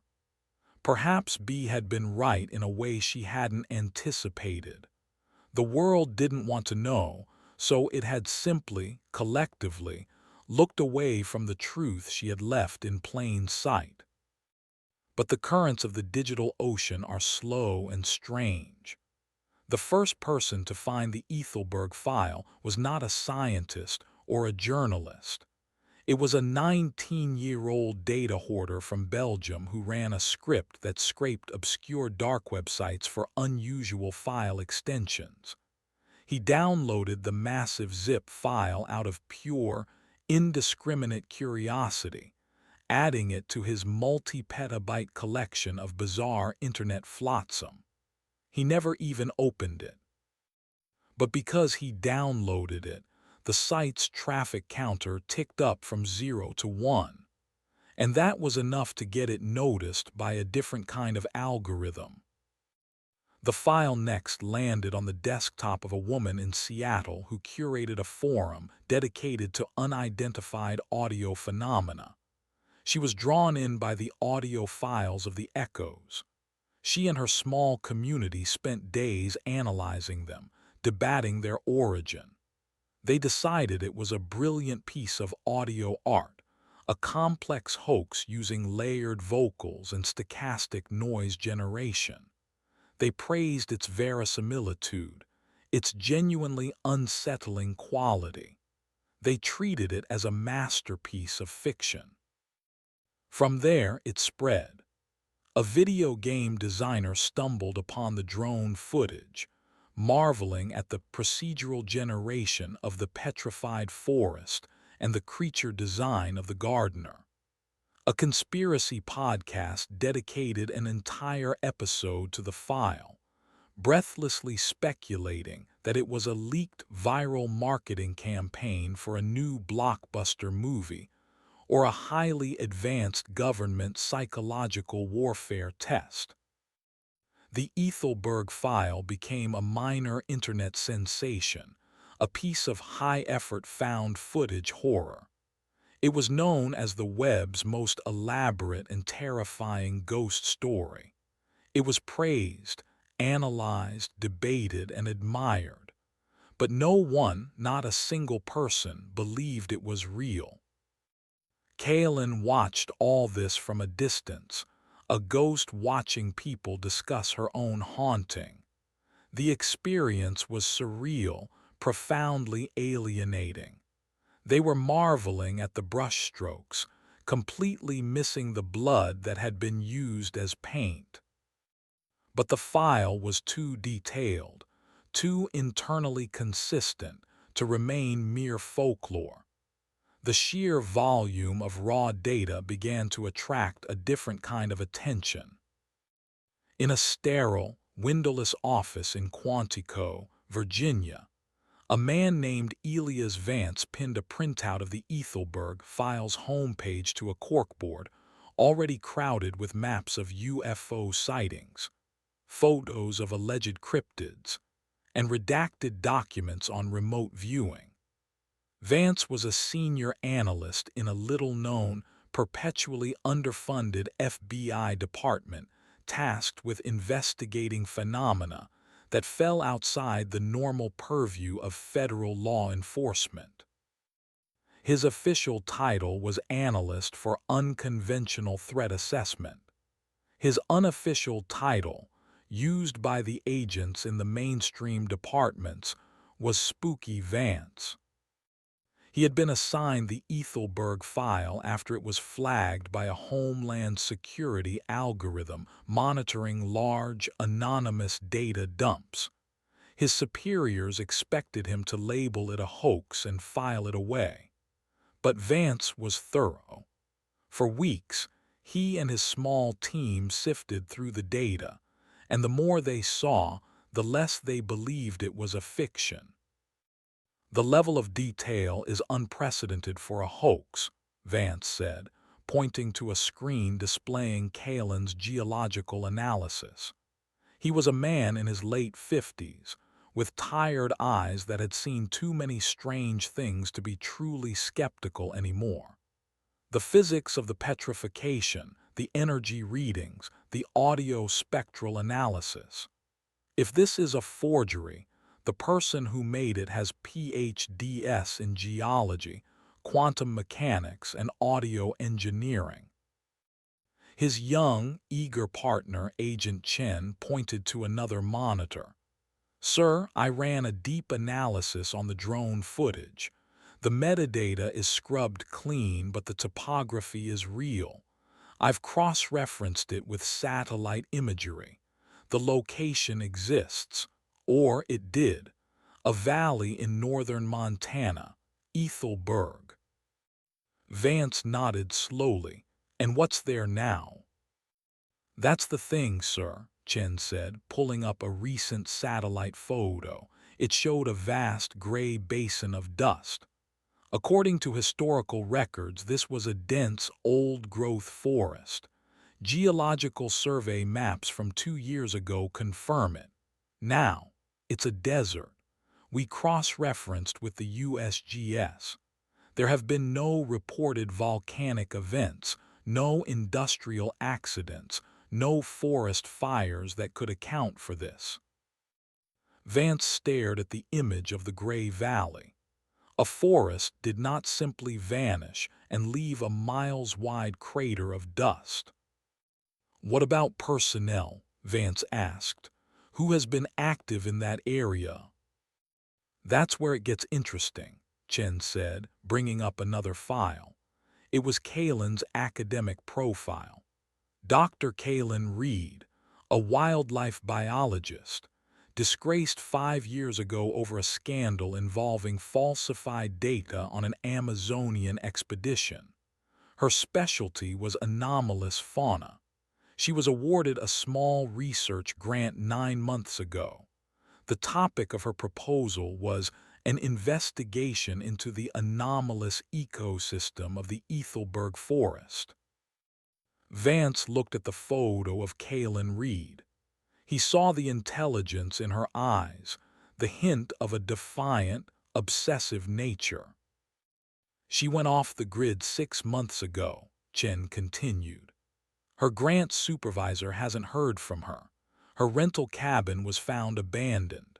Her research assistant, a graduate student named Samira Jafari, dropped out of her program around the same time and has also disappeared. And a local park ranger named Marcus Cole, who patrolled the Ethelberg perimeter, was reported missing by his ex-wife 6 months ago. His truck was found abandoned near the quarantine fence. Vance stared at the board, the pieces clicking into place. A disgraced scientist with a relevant specialty, a vanished forest, a collection of missing persons, and a massive anonymous data file detailing an impossible horror story. It was not a hoax. It was a confession, or a cry for help. "Find her," Vance said, his voice a low, serious command. "Find Dr. Kalen Reed. I want to know what she saw in those woods." The hunt had begun. The ripples had finally reached a shore that could fight back. Chapter 19. Stigmata. The quiet in Kalen's life began to fray at the edges. It started with the dreams again, but they were different now. The chorus of the echoes was gone, the symphony of terror silenced. Instead, there was a single, resonant hum, a clean, pure frequency that seemed to vibrate at the base of her skull. It was not a voice, not a whisper. It was a feeling, a sense of a vast, lonely, and deeply intelligent consciousness reaching for her across a void, the root mind. She had thought it was dead, its physical form annihilated by the achural poison. But what if she was wrong? What if they hadn't killed it but had merely disconnected it, severed it from its body, leaving its mind a disembodied ghost, a ghost that remembered her, a ghost that had left a sliver of its essence inside her? The phantom ache in her arm began to change. For months, It had been a dull, constant throb, a neurological echo of a lost limb. Now it was a sharp, localized itching, deep in the scar tissue at the end of the stump. It was a maddening, relentless itch that she could not scratch, a fire under the skin. She tried to ignore it. She ran longer, harder. She threw herself into her work, charting the online spread of the Ethelberg file. She watched as the world turned her trauma into a campfire story. The disconnect was jarring, but it was a welcome distraction from the changes happening in her own body. One morning, after a particularly restless night filled with the silent, humming presence, the itching became unbearable. She stood in front of her bathroom mirror, unwrapping the clean bandages from her arm. She had to see. The scar tissue was normally a landscape of pink and white, puckered and ugly. But now, in the very center of the stump was a small, dark discoloration, a spot no larger than a freckle. It was a familiar color, a dull, lifeless gray. Her breath hitched, her heart hammered against her ribs. No, it couldn't be. She stumbled back, away from the mirror, her good hand flying to her mouth. She felt a wave of nausea so profound it almost buckled her knees. It was starting again, not from the outside in, but from the inside out. The seed had not been confined to the sample in the tackle box. A microscopic piece, a single cell of the monster, must have entered her bloodstream through the wound. The amputation had removed the bulk of the infection, but a trace had remained. A sleeper cell, dormant in her body for 6 months. And the destruction of the root mind, the massive energy release. It had not been a flare that called for help. It had been a wake-up call for every lost piece of itself. Over the next week, she watched it with a kind of detached, scientific horror. The gray spot grew, slowly but inexorably. It was a stain spreading from a single point, a drop of ink on blotting paper. The itching subsided, replaced by the old, familiar numbness. A cold, heavy feeling that she knew was the precursor to petrification. She considered her options, her mind a frantic vortex of logic and terror. Could she see a doctor? Impossible. They would see a medical anomaly, a new form of gangrene. They would take samples. They would discover the truth. She would become a specimen in a government lab, a human petri dish for an alien plague. Could she contact Jedediah? What could he do? Build another EMP? The infection wasn't on the surface. It was in her blood, woven into her own cells. A pulse large enough to destroy it would destroy her too. Could she try to cut it out? The thought was grotesque, but she considered it. But it was growing from the inside. How deep did it go? She could mutilate herself further, only to find she had merely trimmed the edges of an unstoppable cancer. One evening, a week after she first saw the gray spot, she was examining it under the strong light of her desk lamp. The gray area was now the size of a quarter, and in its center something glittered. She leaned closer, her breath held. Pushing up through the discolored skin like a tiny, malevolent splinter was a crystal. A single, perfectly formed, needle-like crystal of a milky, pinkish-white color. It was identical to the ones she had seen under the microscope, the ones from the growing sample. A single, dry sob escaped her lips. The proof was undeniable. The forest was not dead. A piece of it lived inside her. It was growing, rebuilding itself from her own flesh. She was the vessel for its resurrection. She was its new heart. She thought of the statues in the forest, their eyes open and aware, trapped for eternity. This was to be her fate, a slow, conscious transformation into a monster, her mind a helpless prisoner in a body of living stone. The humming in her head intensified, no longer a distant presence but an intimate, triumphant pulse. It knew she had seen it. It knew she understood. It was not a broadcast of fear this time. It was a song of ownership, a song of a god reclaiming its stolen property. Her. Panic, cold and absolute, finally broke through her scientific detachment. She had to run. She had to hide. But how do you run from something that is inside your own skin? How do you hide from a monster that is looking out through your own eyes? She backed away from the lamp, clutching her arm.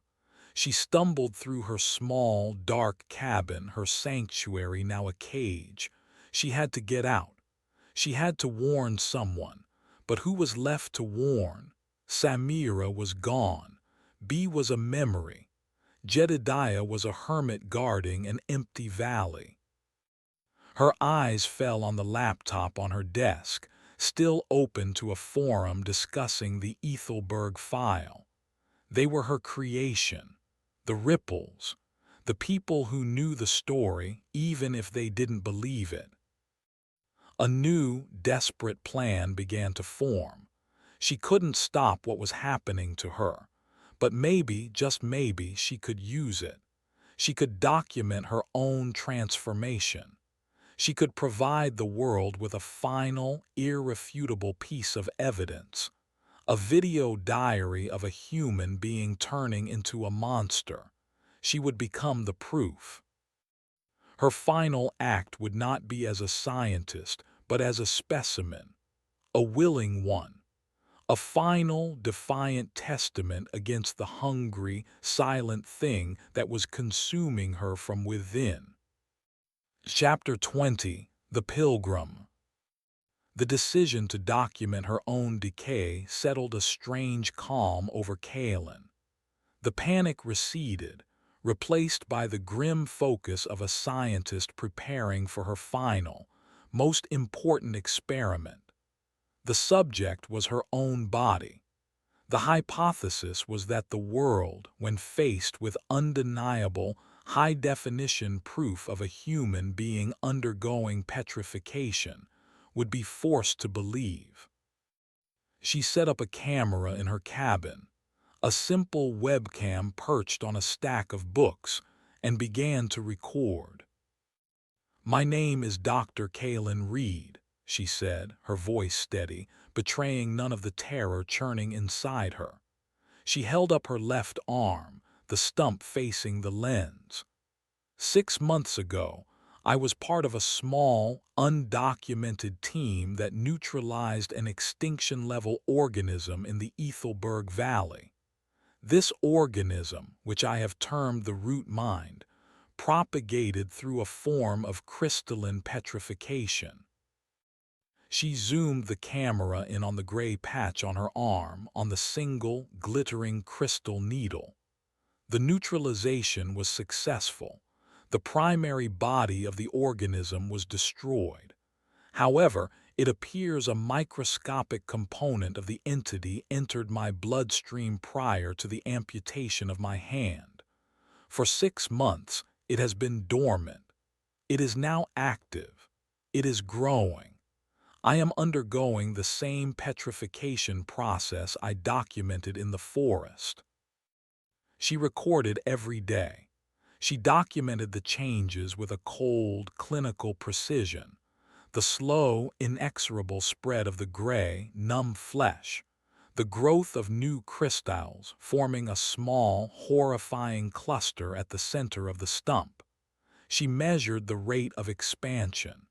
She noted the changes in her own physical sensations, the deepening numbness, the increasing weight and rigidity of her arm. She uploaded each video diary to the same anonymous dark web site as the original Ethelberg file, titling the new section Addendum, the Stigmata. The reaction online was explosive. The small community that had treated her original work as fiction was electrified. Was this part of the performance? A brilliant second act from the anonymous artist. The production value was incredible. The prosthetic work on her arm was seamless, Hollywood level. The commitment of the actress was stunning. They praised her performance, her dedication to the art of the hoax. No one believed it was real. They were spectators at a horror movie, applauding the special effects. Kaylin watched their comments with a sense of profound, cosmic irony. She was showing them her soul being eaten, and they were giving her rave reviews. Meanwhile, in his windowless office, Elias Vance saw the new files and felt a cold dread. This was not a performance. His team's analysis of the Gray Valley was complete. The dust that now filled the basin had a unique non-terrestrial isotopic signature. The place was a biohazard of an unknown nature. The story, as insane as it was checking out. And now, the source of the story, Dr. Kaylin Reed, was broadcasting her own gruesome transformation. He had a location. IP addresses, even when routed through the dark web, leave faint, ghostly traces. His best technicians had worked for weeks, following the digital breadcrumbs from the upload server back through a tangled web of proxies. They had narrowed the source to a 50-square-mile patch of remote woodland in southern Oregon. They were closing in. "She's documenting her own death, Chen," Vance said, staring at the latest video. Kaylin looked exhausted, her face pale and drawn, but her eyes burned with an unwavering intensity. "She's turning herself into the evidence. We have to find her before the process is complete." He didn't know if he wanted to save her, quarantine her, or just be a witness. He simply knew he had to be there. Back in her cabin, Kaylin was deteriorating. The petrification had consumed her entire forearm and was now creeping past her elbow. The arm was heavy, a useless stone club she had to support with her good hand. The humming in her head was a constant companion, a low, triumphant thrum. The root mind was rebuilding, and she was its foundation. Her nightmares intensified, but now they showed her new things. Glimpses of a vast, dark, silent space kilometers beneath the earth. She saw the root mind's true form not as a monster but as a crystalline consciousness, a vast, lonely intellect that had slept for eons. She felt its hunger, not as malice but as a simple biological imperative. It was a collector. It wanted to preserve all life, to save it from the messiness of decay and death by converting it to eternal, perfect stone. In its own alien mind, it was not a destroyer. It was a savior. One afternoon, as she was finishing her daily recording, there was a knock at her door. Kaylin froze. No one knocked on her door. She had no neighbors, no mail delivery. The sound was an impossibility. She walked to the window and peered through the edge of the curtain. A nondescript black sedan was parked outside. A man in a plain, dark suit stood on her porch. He had the patient, observant stillness of a hunter. Her heart plummeted. They had found her. The world she had tried to warn from a distance had arrived on her doorstep. She quickly pulled on a loose, long-sleeved sweater hiding her petrifying arm. She took a deep breath, her mind racing. What did they want? To silence her, to take her. The knock came again, firmer this time. Kaylin walked to the door. Her good hand, trembled as she reached for the knob. She had one last card to play. The truth, unvarnished and terrifying. She opened the door. The man on the porch was in his late 50s, with tired eyes that seemed to hold a universe of strange secrets. He held up a simple leather wallet, showing her his credentials. Elias Vance, Federal Bureau of Investigation. Dr. Kalen Reed, he said, his voice calm and even. There was no accusation in it, only a quiet, weary gravity. Yes, Kalen replied, her own voice a tight knot. Vance looked past her into the dim light of the cabin, at the webcam still perched on the stack of books. He looked at the oversized sleeve of her sweater. He knew. I'm with the division that handles cases that don't fit in the usual boxes, he said, pocketing his credentials. I've seen your file, Doctor, the Ethelberg file, all of it. He paused, his eyes meeting hers, and in them she saw not dismissal or ridicule, but a profound, startling belief. I'd like to talk to you about the hungry silence, and I'd like you to tell me exactly what's under that sweater sleeve. The pilgrim had arrived at the shrine. The spectator had stepped onto the stage. Kalen's lonely vigil was over. A new, more dangerous chapter had just begun. Chapter 21, The Quarantine. There is a unique protocol for when the impossible becomes federal property. It does not happen in a hail of gunfire or a frantic chase. It happens with a quiet, anodyne professionalism that is more terrifying than any overt aggression. Elias Vance did not arrest Kalen. He invited her to cooperate. It was a request she was not in a position to refuse. My team is already setting up a perimeter a mile out, Vance explained, his tone calm and conversational as if discussing a routine traffic stop. No one comes in, no one goes out. This cabin is now a level 4 biohazard containment site until we can determine the nature and vector of your condition. He did not seem surprised when Kalen, with a grim resignation, pushed up the sleeve of her sweater. The petrification had advanced past her elbow. Her entire forearm was a single, rigid piece of gray, crystalline matter, heavy and cold to the touch. The cluster of glittering pinkish-white crystals at the stump was larger now, a grotesque, beautiful cancer. Vance looked at it not with horror but with a deep, weary fascination. In 30 years of investigating the things that hide in the shadows, he murmured, I have never seen anything like this. The hours that followed were a surreal blend of the mundane and the monstrous. A mobile command center disguised as a telephone company repair van arrived. Men and women in plain clothes, all with the same watchful, serious eyes as Vance, set up equipment. Agent Chen, the young, eager analyst, was among them.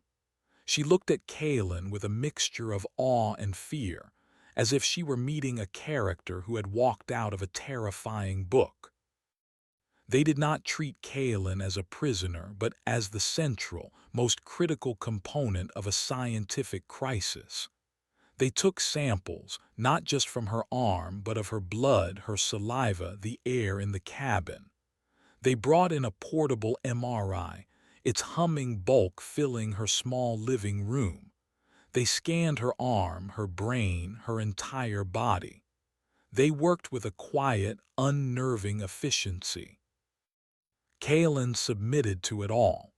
She answered their questions for hours, recounting every detail of her experience in the gray wood, from the first sighting of the fox to the moment she threw the achurl poison into the heart. She explained her theories on the root mind, the echoes, the symbiotic nature of the shepherd. Vance listened, his expression unreadable. He did not challenge her story. He did not treat her like a madwoman. He treated her like an expert witness to an event no one else had survived to describe. "The data you released," Vance said during a lull in the medical tests, "it has been disruptive. Several independent university labs have confirmed the unique isotopic signature of the dust from the Ethelberg Valley. The audio files of the echoes have been verified by our acoustic labs at Quantico as containing structured, language-like patterns that are not human. You have, in effect, proven the existence of a non-terrestrial intelligence and a new form of physics. The scientific community is on the verge of a civil war between those who believe your data and those who think it's the most sophisticated disinformation campaign in history." "It was a testament," Kaelin said, her voice tired, "for the dead." "It has become a global security issue," Vance countered gently. "Governments are panicking. They don't know if your root mind was a singular entity or a scout for an invasion. They don't know if other seeds exist. You haven't just proven monsters are real, Doctor. You've proven we have no idea how to fight them." The weight of her decision, the true consequences of her anonymous data dump, settled on Kaelin. She had wanted to build a monument. She had inadvertently lit a fire under the foundations of global power. The most disturbing discovery came from the MRI. Agent Chen brought the images to Vance, her face pale. "Sir, you need to see this." The scan showed Kaelin's arm, the crystalline structure slowly replacing her bone and tissue. But it was the scan of her brain that was alarming. In the center of her parietal lobe, a part of the brain associated with sensory information and navigation, was a tiny, star-shaped shadow.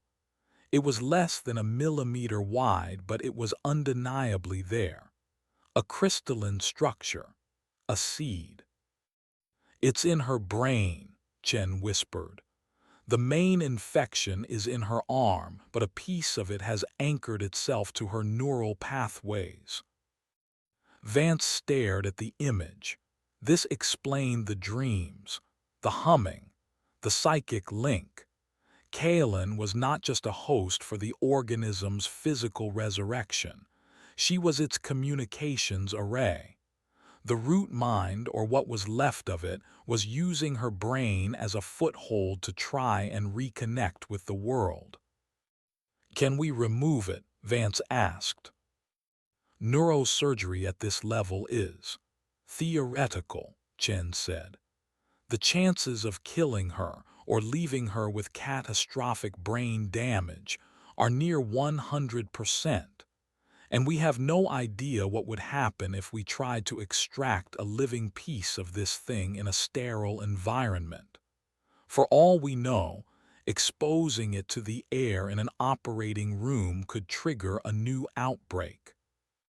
Kaelin Reed was a walking, talking, thinking containment breach, a bomb that could not be diffused. That night Vance sat with Kaelin on her porch. His team was working quietly in the background. The woods around them were filled with unseen federal agents, a silent, invisible cage. "We have a problem, Doctor," Vance said, his voice low. "The organism is part of you now on a neurological level. We can't separate the two without killing you, and we cannot allow the organism to mature." Kaelin had already reached the same conclusion. "You're going to quarantine me," she stated, her voice flat. "Permanently." Vance nodded grimly. "There's a facility in Nevada completely off the books. It was built during the Cold War to study unusual threats. You will be comfortable. You will have access to any research materials you require. You will, in effect, be the head of a research project where you are also the sole subject, but you will not be able to leave." It was a life sentence. A comfortable, climate-controlled prison where she could watch herself slowly turn to stone. "There is another option," Vance said, his voice dropping even lower. "Euthanasia, your choice, clean, painless. We would classify your death as a complication from your accident. The file would be buried. The threat would be neutralized completely." The offer hung in the cold night air. An easy end. A quiet escape from the monstrous fate that was growing inside her. She thought of the eternal, screaming silence of the statues in the forest. She thought of their open, aware eyes. "No," Kaelin said, her voice firm. "I started this. I will see it through. As long as my mind is my own, I will study it. I will document it. I will learn its weaknesses from the inside. That is my choice." Vance looked at her, and for the first time, a flicker of genuine admiration showed in his tired eyes. "I was hoping you would say that," he said. The next morning, a sleek black helicopter with no markings landed in the clearing by her cabin. As Kaelin walked toward it, flanked by Vance and Chen, she took one last look at the green, living woods.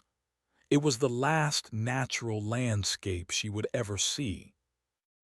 As she boarded the helicopter, she felt the familiar hum in her head, the silent presence of the root mind. But this time, she projected a thought back at it, a clear, defiant message from the prisoner to the warden. "You may have my body, but my mind is mine, and I will be watching you." The helicopter lifted off, carrying her away from the world and toward her new life as a specimen in a cage. Her final experiment had just begun. Chapter 22. The Man on the Ridge. Jedediah Stone did not adapt well to the quiet. For 30 years his life had been defined by a singular, obsessive focus: to monitor, to understand, and to hide from the silent, hungry entity on the other side of the ridge. The destruction of the root mind had not brought him peace. It had left him adrift, a soldier without a war, a prophet whose apocalypse had been averted. He became the caretaker of B's empty motel, a dusty mausoleum of formica and faded photographs. He spent his days maintaining the grounds, patching the roof, and talking to the ghosts in the scrapbook. He spoke often to Marcus and B, telling them about the quiet, about the victory they had bought with their lives. But the quiet offered no answers. It only amplified the emptiness inside him. His stiff leg, the old souvenir from his escape from the wood, ached with a new intensity in the silence. He had always assumed it was nerve damage, a physical trauma. Now he wondered. The root mind was gone, but its seeds, its influence. He began taking long walks along the perimeter of the dust-filled valley. He would stand for hours on the ridge, looking out over the gray desolation, the wind whipping his long, gray hair. He was a king surveying a kingdom of ash. It was on one of these walks that he saw it. At first he thought it was a trick of the light, a heat shimmer over the dust, a flicker of motion where no motion should be. He raised the powerful binoculars he always carried, a habit from his years of surveillance. He scanned the center of the valley, the place where the heart of the wood had risen and fallen. There was a figure there, a man walking slowly, deliberately through the gray dust. Jedediah's blood ran cold. No one came to the Ethelberg Valley. It was a forgotten place on a forgotten road. The few locals who remained knew to stay away. This was an outsider. He watched, his knuckles white on the binoculars. The man was tall, dressed in simple, dark clothing. He moved with a strange, fluid grace, his feet leaving no tracks in the fine powder. He was not walking through the dust. He was walking on it. The man stopped in the exact center of the valley. He stood perfectly still for a long time, his head tilted as if listening to a sound only he could hear. Then he knelt. He reached down and plunged his hand into the gray dust. When he pulled his hand out, it was no longer a hand of flesh. It was a shimmering, complex structure of black, crystalline material, a thing of impossible geometry that seemed to twist and reform as Jedediah watched. Jedediah dropped the binoculars, a strangled cry escaping his lips. It was not a man. He scrambled back from the ridge, his heart hammering in his chest. His first instinct was to run, to retreat to the motel, to bolt the doors and hide. That was the old Jedediah, the survivor. But the memory of Kalen's resolve, of Bee's sacrifice, stopped him. He was no longer just a survivor. He was a guardian. He raced back to the motel, his mind a whirlwind. Who was this creature? Was it a remnant of the root mind, a different entity entirely, or something worse? He went to the small office and pulled out the old ham radio he had once used to broadcast his paranoid warnings to the world. He hadn't touched it in months. He fired it up, the tubes glowing with a warm, orange light. He began sending out a coded message on a secure frequency he had once shared with a small, scattered network of fellow believers in the strange and the unexplained. A network that Elias Vance's department monitored very closely. "The Gray Shepherd is not the only one," his message began, his fingers flying over the Morse code key. "A new player is on the board, the king in dust. The valley is not empty. I repeat, the valley is not empty." As he sent his warning out into the ether, he looked out the window toward the ridge. The figure was on the move again. It was walking out of the valley, heading west, heading toward him. Jedediah went to his room and retrieved the heavy hunting rifle he had kept cleaned and oiled. He was old. He was tired. But his war, he realized, was not over. It had just entered a new, more terrifying phase. The god of stone was dead. But something else, something born of its ashes, had come to claim the empty throne. And Jedediah Stone was the only person in its way. Chapter 23, Patient Zero. The facility in the Nevada desert had no name, only a designation, Sublevel 7.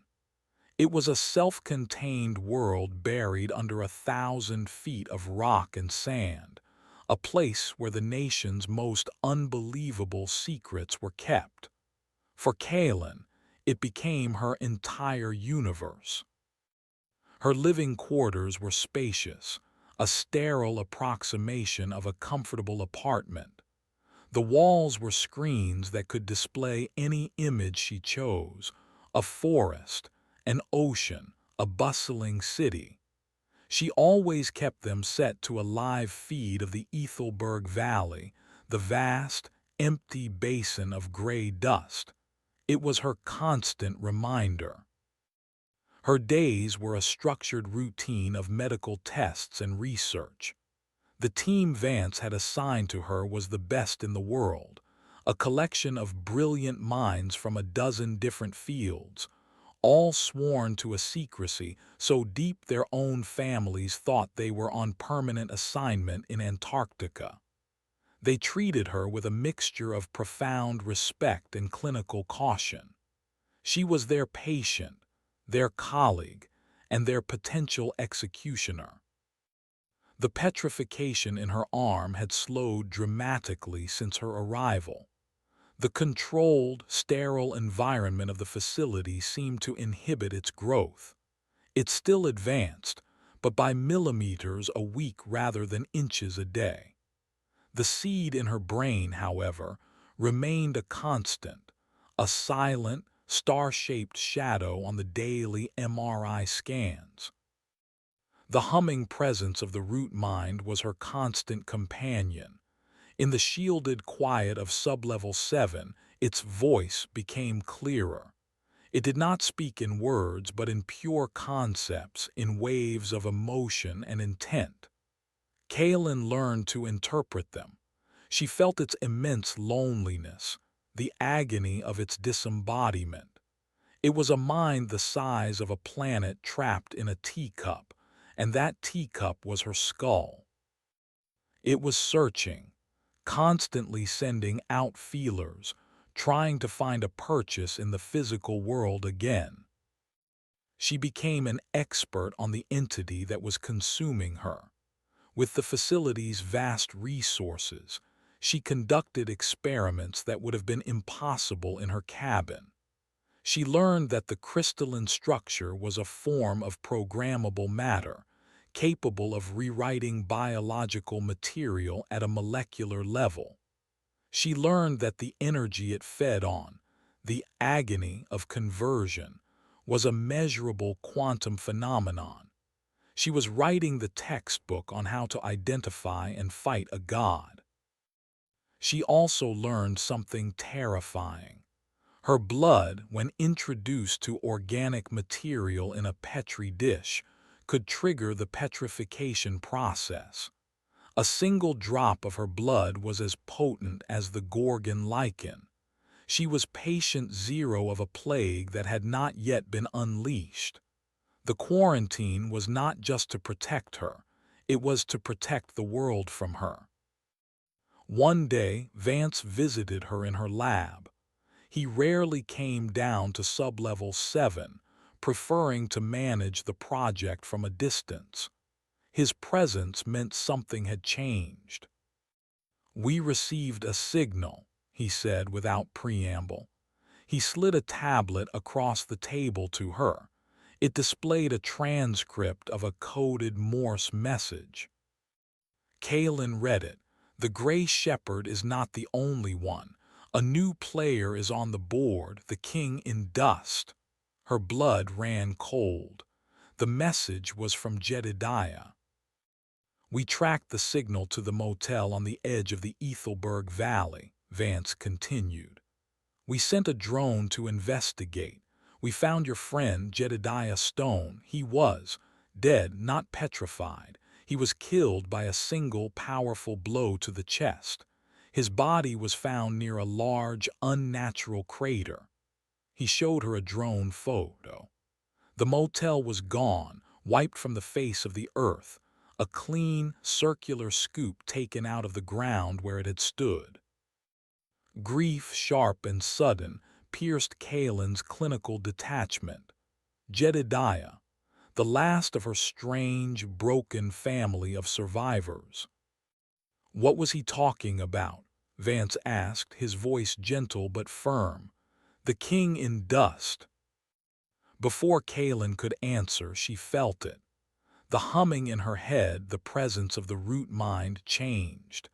It was no longer just searching. It had found something. A wave of pure, Unadulterated joy and recognition flooded her mind, an emotion so powerful it made her gasp. It was the feeling of a prisoner hearing the footsteps of a rescuer. She knew, with a certainty that defied logic, what Jedediah had seen. "The Achural carbon," she whispered, her eyes wide with a new, dawning horror. "The poison. It didn't just kill the root mind's body, it interacted with it." Vance looked at her confused. Interacted how? "We thought of it as two opposing forces, life and anti-life. The organism and the poison," Kaelin explained, her mind racing to connect the pieces. "But what if they weren't opposites? What if they were two halves of a whole, a symbiotic duality? The root mind was a silicon-based life form. The poison was a unique form of carbon. Silicon and carbon, the two fundamental building blocks of life as we know it."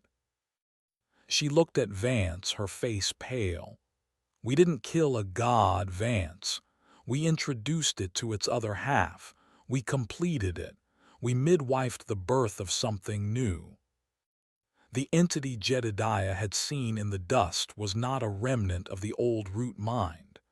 It was its successor, a new being born from the fusion of the stone and the poison, a perfect organism, half creation, half annihilation, a being that could not just convert life to stone, but could likely manipulate matter and energy in ways they could not even comprehend. The king in dust. And the seed inside Kaelin's brain, the last remaining piece of the original root mind, was now calling to it. A homing beacon, signaling its location to a new, infinitely more powerful god. The quarantine was no longer a cage to keep a monster in. It was a target, and the most dangerous being on the planet was now coming to claim its lost property. The final war was not over. It had not even truly begun. Chapter 24: The Bell and the Bell Ringer. The revelation struck Sublevel 7 with the force of a subterranean shockwave. Kaelin's theory, as outlandish as it was, fit the horrifying new facts. The destruction of Jedediah's motel was not an act of simple violence. Drone analysis of the crater showed no explosive residue. The earth and everything on it had simply been unmade, erased. It was a power that transcended physics as they knew it. They were no longer studying a biological plague. They were facing a metaphysical threat. A being born of paradox, wielding the power of annihilation. The shift in Kaelin was immediate and profound. The low, searching hum of the root mind in her brain was gone. In its place was a clear, sharp, resonant signal. A single, pure note that vibrated through her consciousness. It was the king in dust, and the seed in her head was its tuning fork. It knew exactly where she was. She was the bell, and the king was the bell ringer, calling his lost fragment home. The facility was plunged into its highest state of alert, a state so secret it didn't even have a name. The corridors, once filled with the quiet hum of scientific inquiry, now echoed with the tense, clipped commands of Vance's security personnel. Sublevel 7 became a fortress preparing for a siege from a god. "It's coming here," Kaelin told Vance in the command center. A massive screen on the wall showed a satellite map of the Nevada desert. She was pointing not at the map but at her own temple. "I can feel it. It's moving, not across the land, through it, through the spaces between." Vance, his face a grim, stony mask, trusted her senses more than he trusted his own satellites. How long do we have? I don't know, Kalen admitted. The concept of time and distance seemed irrelevant to the king. Hours, maybe days, maybe minutes. An emergency meeting was convened with a shadow cabinet of global leaders and military strategists via a secure video link. Kalen, now the world's foremost and only expert on this new existential threat, found herself advising generals and presidents. It was a surreal experience. You cannot fight it with conventional weapons, she explained, her voice echoing in the sterile command room. Guns, bombs, they are irrelevant. It is not truly matter. It is a fusion of matter and antimatter, of existence and nullity. Firing a missile at it would be like firing a missile at a hole in reality. Then what do we do, doctor? A four-star general demanded from the screen, his face a mask of frustrated impotence. Do we just wait for this thing to erase us? The entity wants what is inside me, Kalen said. The last piece of its original self. It is drawn to it. That is its drive. And that is its weakness. It is focused, singular in its purpose. We can use that. A plan was formulated, a desperate final gamble. They could not destroy the king, but they might be able to trap it. The plan centered on Sublevel 7's most secret and dangerous feature, the Omega Chamber. It was a spherical room at the very heart of the facility, constructed during the most paranoid heights of the Cold War.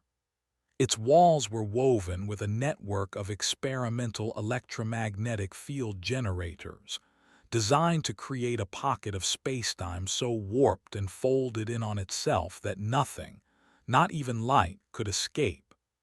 It was a man-made black hole, a cage of pure physics. It had never been fully activated. The power required was immense, and the consequences of failure were unthinkable. The plan was this. Kalen would wait in the Omega Chamber. She would be the bait. When the king in dust arrived to claim her, to reclaim its lost seed, they would activate the chamber. If it worked, both Kalen and the king would be sealed away from reality forever, trapped in a timeless, dimensionless prison. It was a suicide mission, but it was the only mission left. As the facility prepared for the final showdown, Kalen retreated to her quarters. She had one last thing to do.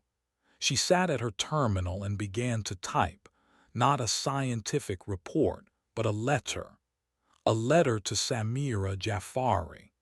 She sent it through the same anonymous channels as the Ethelberg file, coding it so it would find its way to the young woman who had shared the beginning of her ordeal. Sami, she wrote, if you are reading this, it means my time is over. I have left the complete record of my work here in Sublevel 7. If they survive, perhaps they will release it, perhaps not. But I wanted you to know that I am not afraid. In the end, I chose to be the scientist, not the specimen. I chose to be the variable that changed the outcome. Live your boring, normal life. It is the most precious thing in the universe. Do not think of me as a victim. Think of me as a guardian at a gate. Someone had to close it. I am just glad I had the chance to be the one to turn the key. Your friend, Kalen. She hit send, her final message to the world. She then walked to the Omega Chamber. The chamber was a perfect sphere, 30 meters in diameter, its walls a seamless, polished black material that seemed to drink the light. In the center was a single chair. It was the loneliest place in creation. She sat in the chair, the heavy blast doors sealing behind her with a sound of utter finality. She was alone with the humming in her head. The resonant note of the king was growing stronger, closer. It was a sound of immense, ancient power, of a cosmic predator homing in on its prey. In the command center, Vance watched her on a monitor. "All teams status report," he commanded. "Field generators at 100%, a technician reported. Power core is stable, but running at maximum capacity." "Dr. Reed's vitals are stable," a medic said, "but her neural activity is off the charts. The resonance is peaking." On the screen, Kaylin closed her eyes. She reached up with her good hand and touched the side of her head. She was focusing, not resisting the king's call but amplifying it. She was making herself a brighter beacon, a louder bell, drawing the entity in, ensuring it would come here and nowhere else. "Sir," Agent Chen said, her voice trembling as she stared at her sensor array, "I'm detecting a spatial distortion. 20 miles out and closing fast. It's not moving through space. It's folding it." Vance looked at the monitor showing Kaylin, a lone, frail figure in the vast black sphere. "She's a hell of a woman," he whispered. He gripped the microphone on his console. "Dr. Reed, it's here. Are you ready?" Kaylin's voice came back over the intercom, calm and clear. The voice of a scientist at the precipice of her greatest discovery. "I'm ready," she said. "Let the monster come." Chapter 25. The Cage of Physics. The arrival of the king in dust was not an intrusion. It was a violation of reality itself. One moment the Omega chamber was a sealed sphere of silent, empty space. The next, the king was there. It did not use the door. It did not breach the walls. It simply appeared. It unfolded itself from a dimension Kaelin could not comprehend, stepping into the room as easily as walking through a curtain. It was not the towering, humanoid figure Jedediah had described. That had merely been a temporary vessel. Its true form was both less and more. It was a column of shifting, shimmering darkness, a vortex of living shadow shot through with veins of crystalline black. It had no face, no limbs, but Kaelin could feel its immense, ancient gaze fixed upon her. It was a being of pure, conceptual power. The humming in her head became a deafening roar, a tidal wave of psychic energy that threatened to overwhelm her. The seed in her brain pulsed in frantic, joyful response. It wanted to rejoin the whole. The king in dust drifted toward her, its form warping the light and air around it. It did not move with menace. It moved with the calm, inexorable purpose of a collector retrieving a misplaced treasure. It reached out a tendril of living shadow, a filament of non-existence. It was not reaching for her petrified arm. It was reaching for her head, for the seed. In the command center, alarms blared. "Massive energy spike within the chamber," Chen shouted. "The entity is trying to extract the artifact from her brain." "Now," Vance roared into the microphone. "Activate the field now." Kaelin closed her eyes. The tendril of shadow touched her temple. The sensation was not pain. It was a feeling of being unwritten, of her consciousness being gently, inexorably erased. Then the world turned inside out. The electromagnetic generators kicked in. A deep, seismic groan vibrated through the entire facility as a city's worth of power was channeled into the walls of the Omega chamber. A web of brilliant, white energy erupted across the black surface of the sphere, a cage of pure physics snapping shut. The king in dust reacted. It let out a silent, psychic scream of pure shock and rage, a wave of force that cracked the monitor in the command center. It had been lured into a trap. It tried to fold itself out of reality to retreat back to the spaces between. But the warped, gravitational field of the chamber was too strong. The cage held. It was trapped, trapped with Kaelin. The tendril of shadow was still connected to her head. The activation of the field had a strange, unforeseen consequence. The intense energy, focused and contained, created a bridge. Kaelin's mind, which had been the bell, now became a conduit. Her consciousness flooded into the king, and the king's vast, alien mind flooded into hers. For an eternal second, she was the root mind. She experienced 1 billion years of silent, subterranean slumber. She felt the hunger, the drive to collect, to preserve. She felt the shock of the Achural poison, the agony of its paradoxical fusion, the transcendent, terrifying birth into a new form of godhood. She understood its purpose not as evil, but as a different, alien order. And the king experienced her. It felt her ambition, her disgrace, her fear, her rage, her grief for Marcus and B, her fierce, stubborn human will to survive. It experienced the messy, beautiful, chaotic, and temporary nature of mortal life, a concept utterly foreign to its eternal, ordered existence.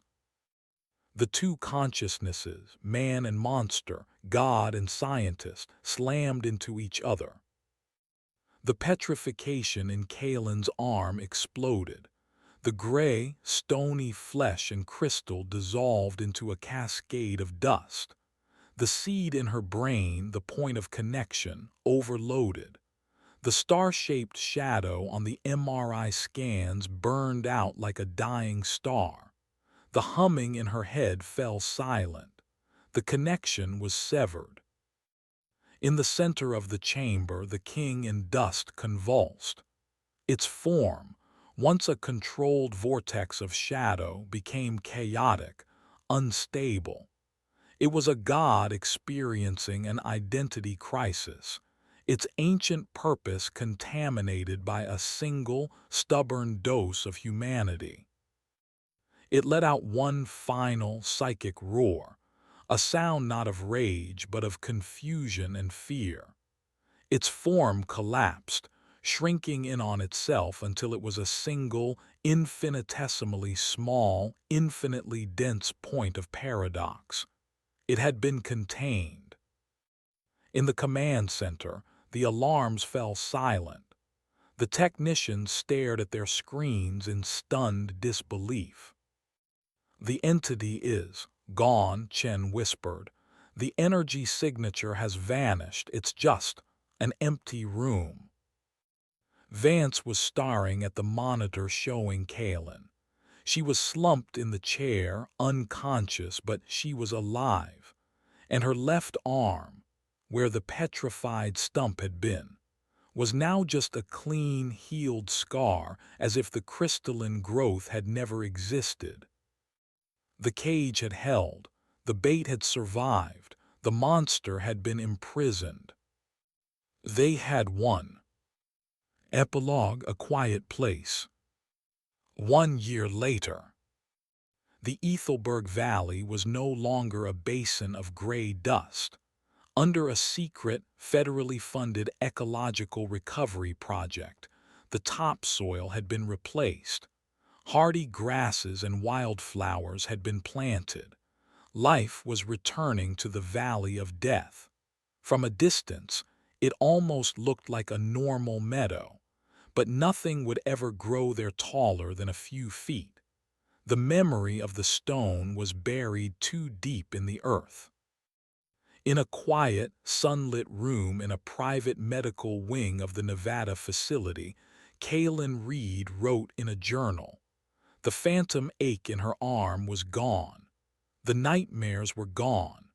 The humming silence in her head was just silence. She was free of the root mind. The psychic fusion in the Omega chamber had burned it out of her, a mutual annihilation that had miraculously left her mind intact.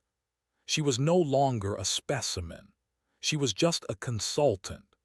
Vance and his shadowy department still sought her expertise, valuing her unique perspective on the strange and the unexplained. She was their secret weapon, the woman who had looked into the mind of a god and had not blinked. She was still quarantined, a permanent resident of Sublevel 7. The risk of some unknown, lingering contagion was too great, but her prison had become a sanctuary. She had her research. She had her work. She had a purpose. One afternoon, Vance came to her room. He carried a small, potted plant. It was a sapling of a giant sequoia. "We found something," he said, placing the pot on her table. In the very center of the Ethelberg dust basin, where the heart of the wood fell, this was growing. It's the only tree that would take root there. Kaylin looked at the tiny, fragile sapling. It was a living thing, born from the ashes of a dead god. It was a symbol of resilience, of life's stubborn refusal to be erased.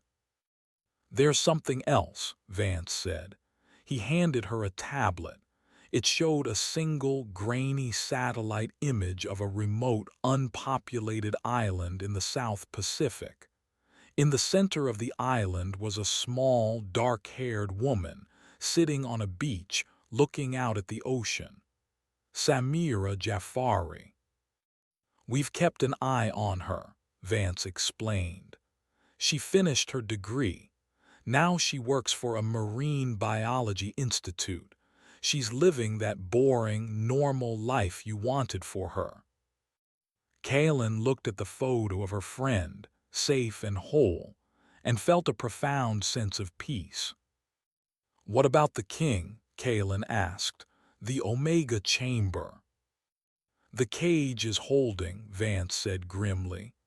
"It is a permanent, self-sustaining anomaly now, a tiny pocket of nothingness at the heart of our facility. We monitor it constantly. It is silent, dormant." But Kaylin knew it was not dormant. It was thinking, contemplating the dose of humanity that had poisoned its perfect alien order. It was trapped for eternity, a god in a box, wrestling with the new, chaotic concepts of fear, love, grief, and hope. The world was safe, her friends were safe, the dead had been honored. She looked from the photo of Samira to the small, living sapling on her table. She had started this journey seeking to restore her name, a selfish, egotistical goal. She had ended it by saving the world in a secret she could never share. She had lost her hand, her freedom, her place in the world, but she had found something more valuable. She had found a quiet place at the end of the war, and in that quiet, for the first time in a very long time, Kaylin Reed felt something that was not fear, not grief, not even scientific curiosity. She felt a glimmer of hope. Life went on, and that, she realized, was the most profound and powerful magic in the universe. The end.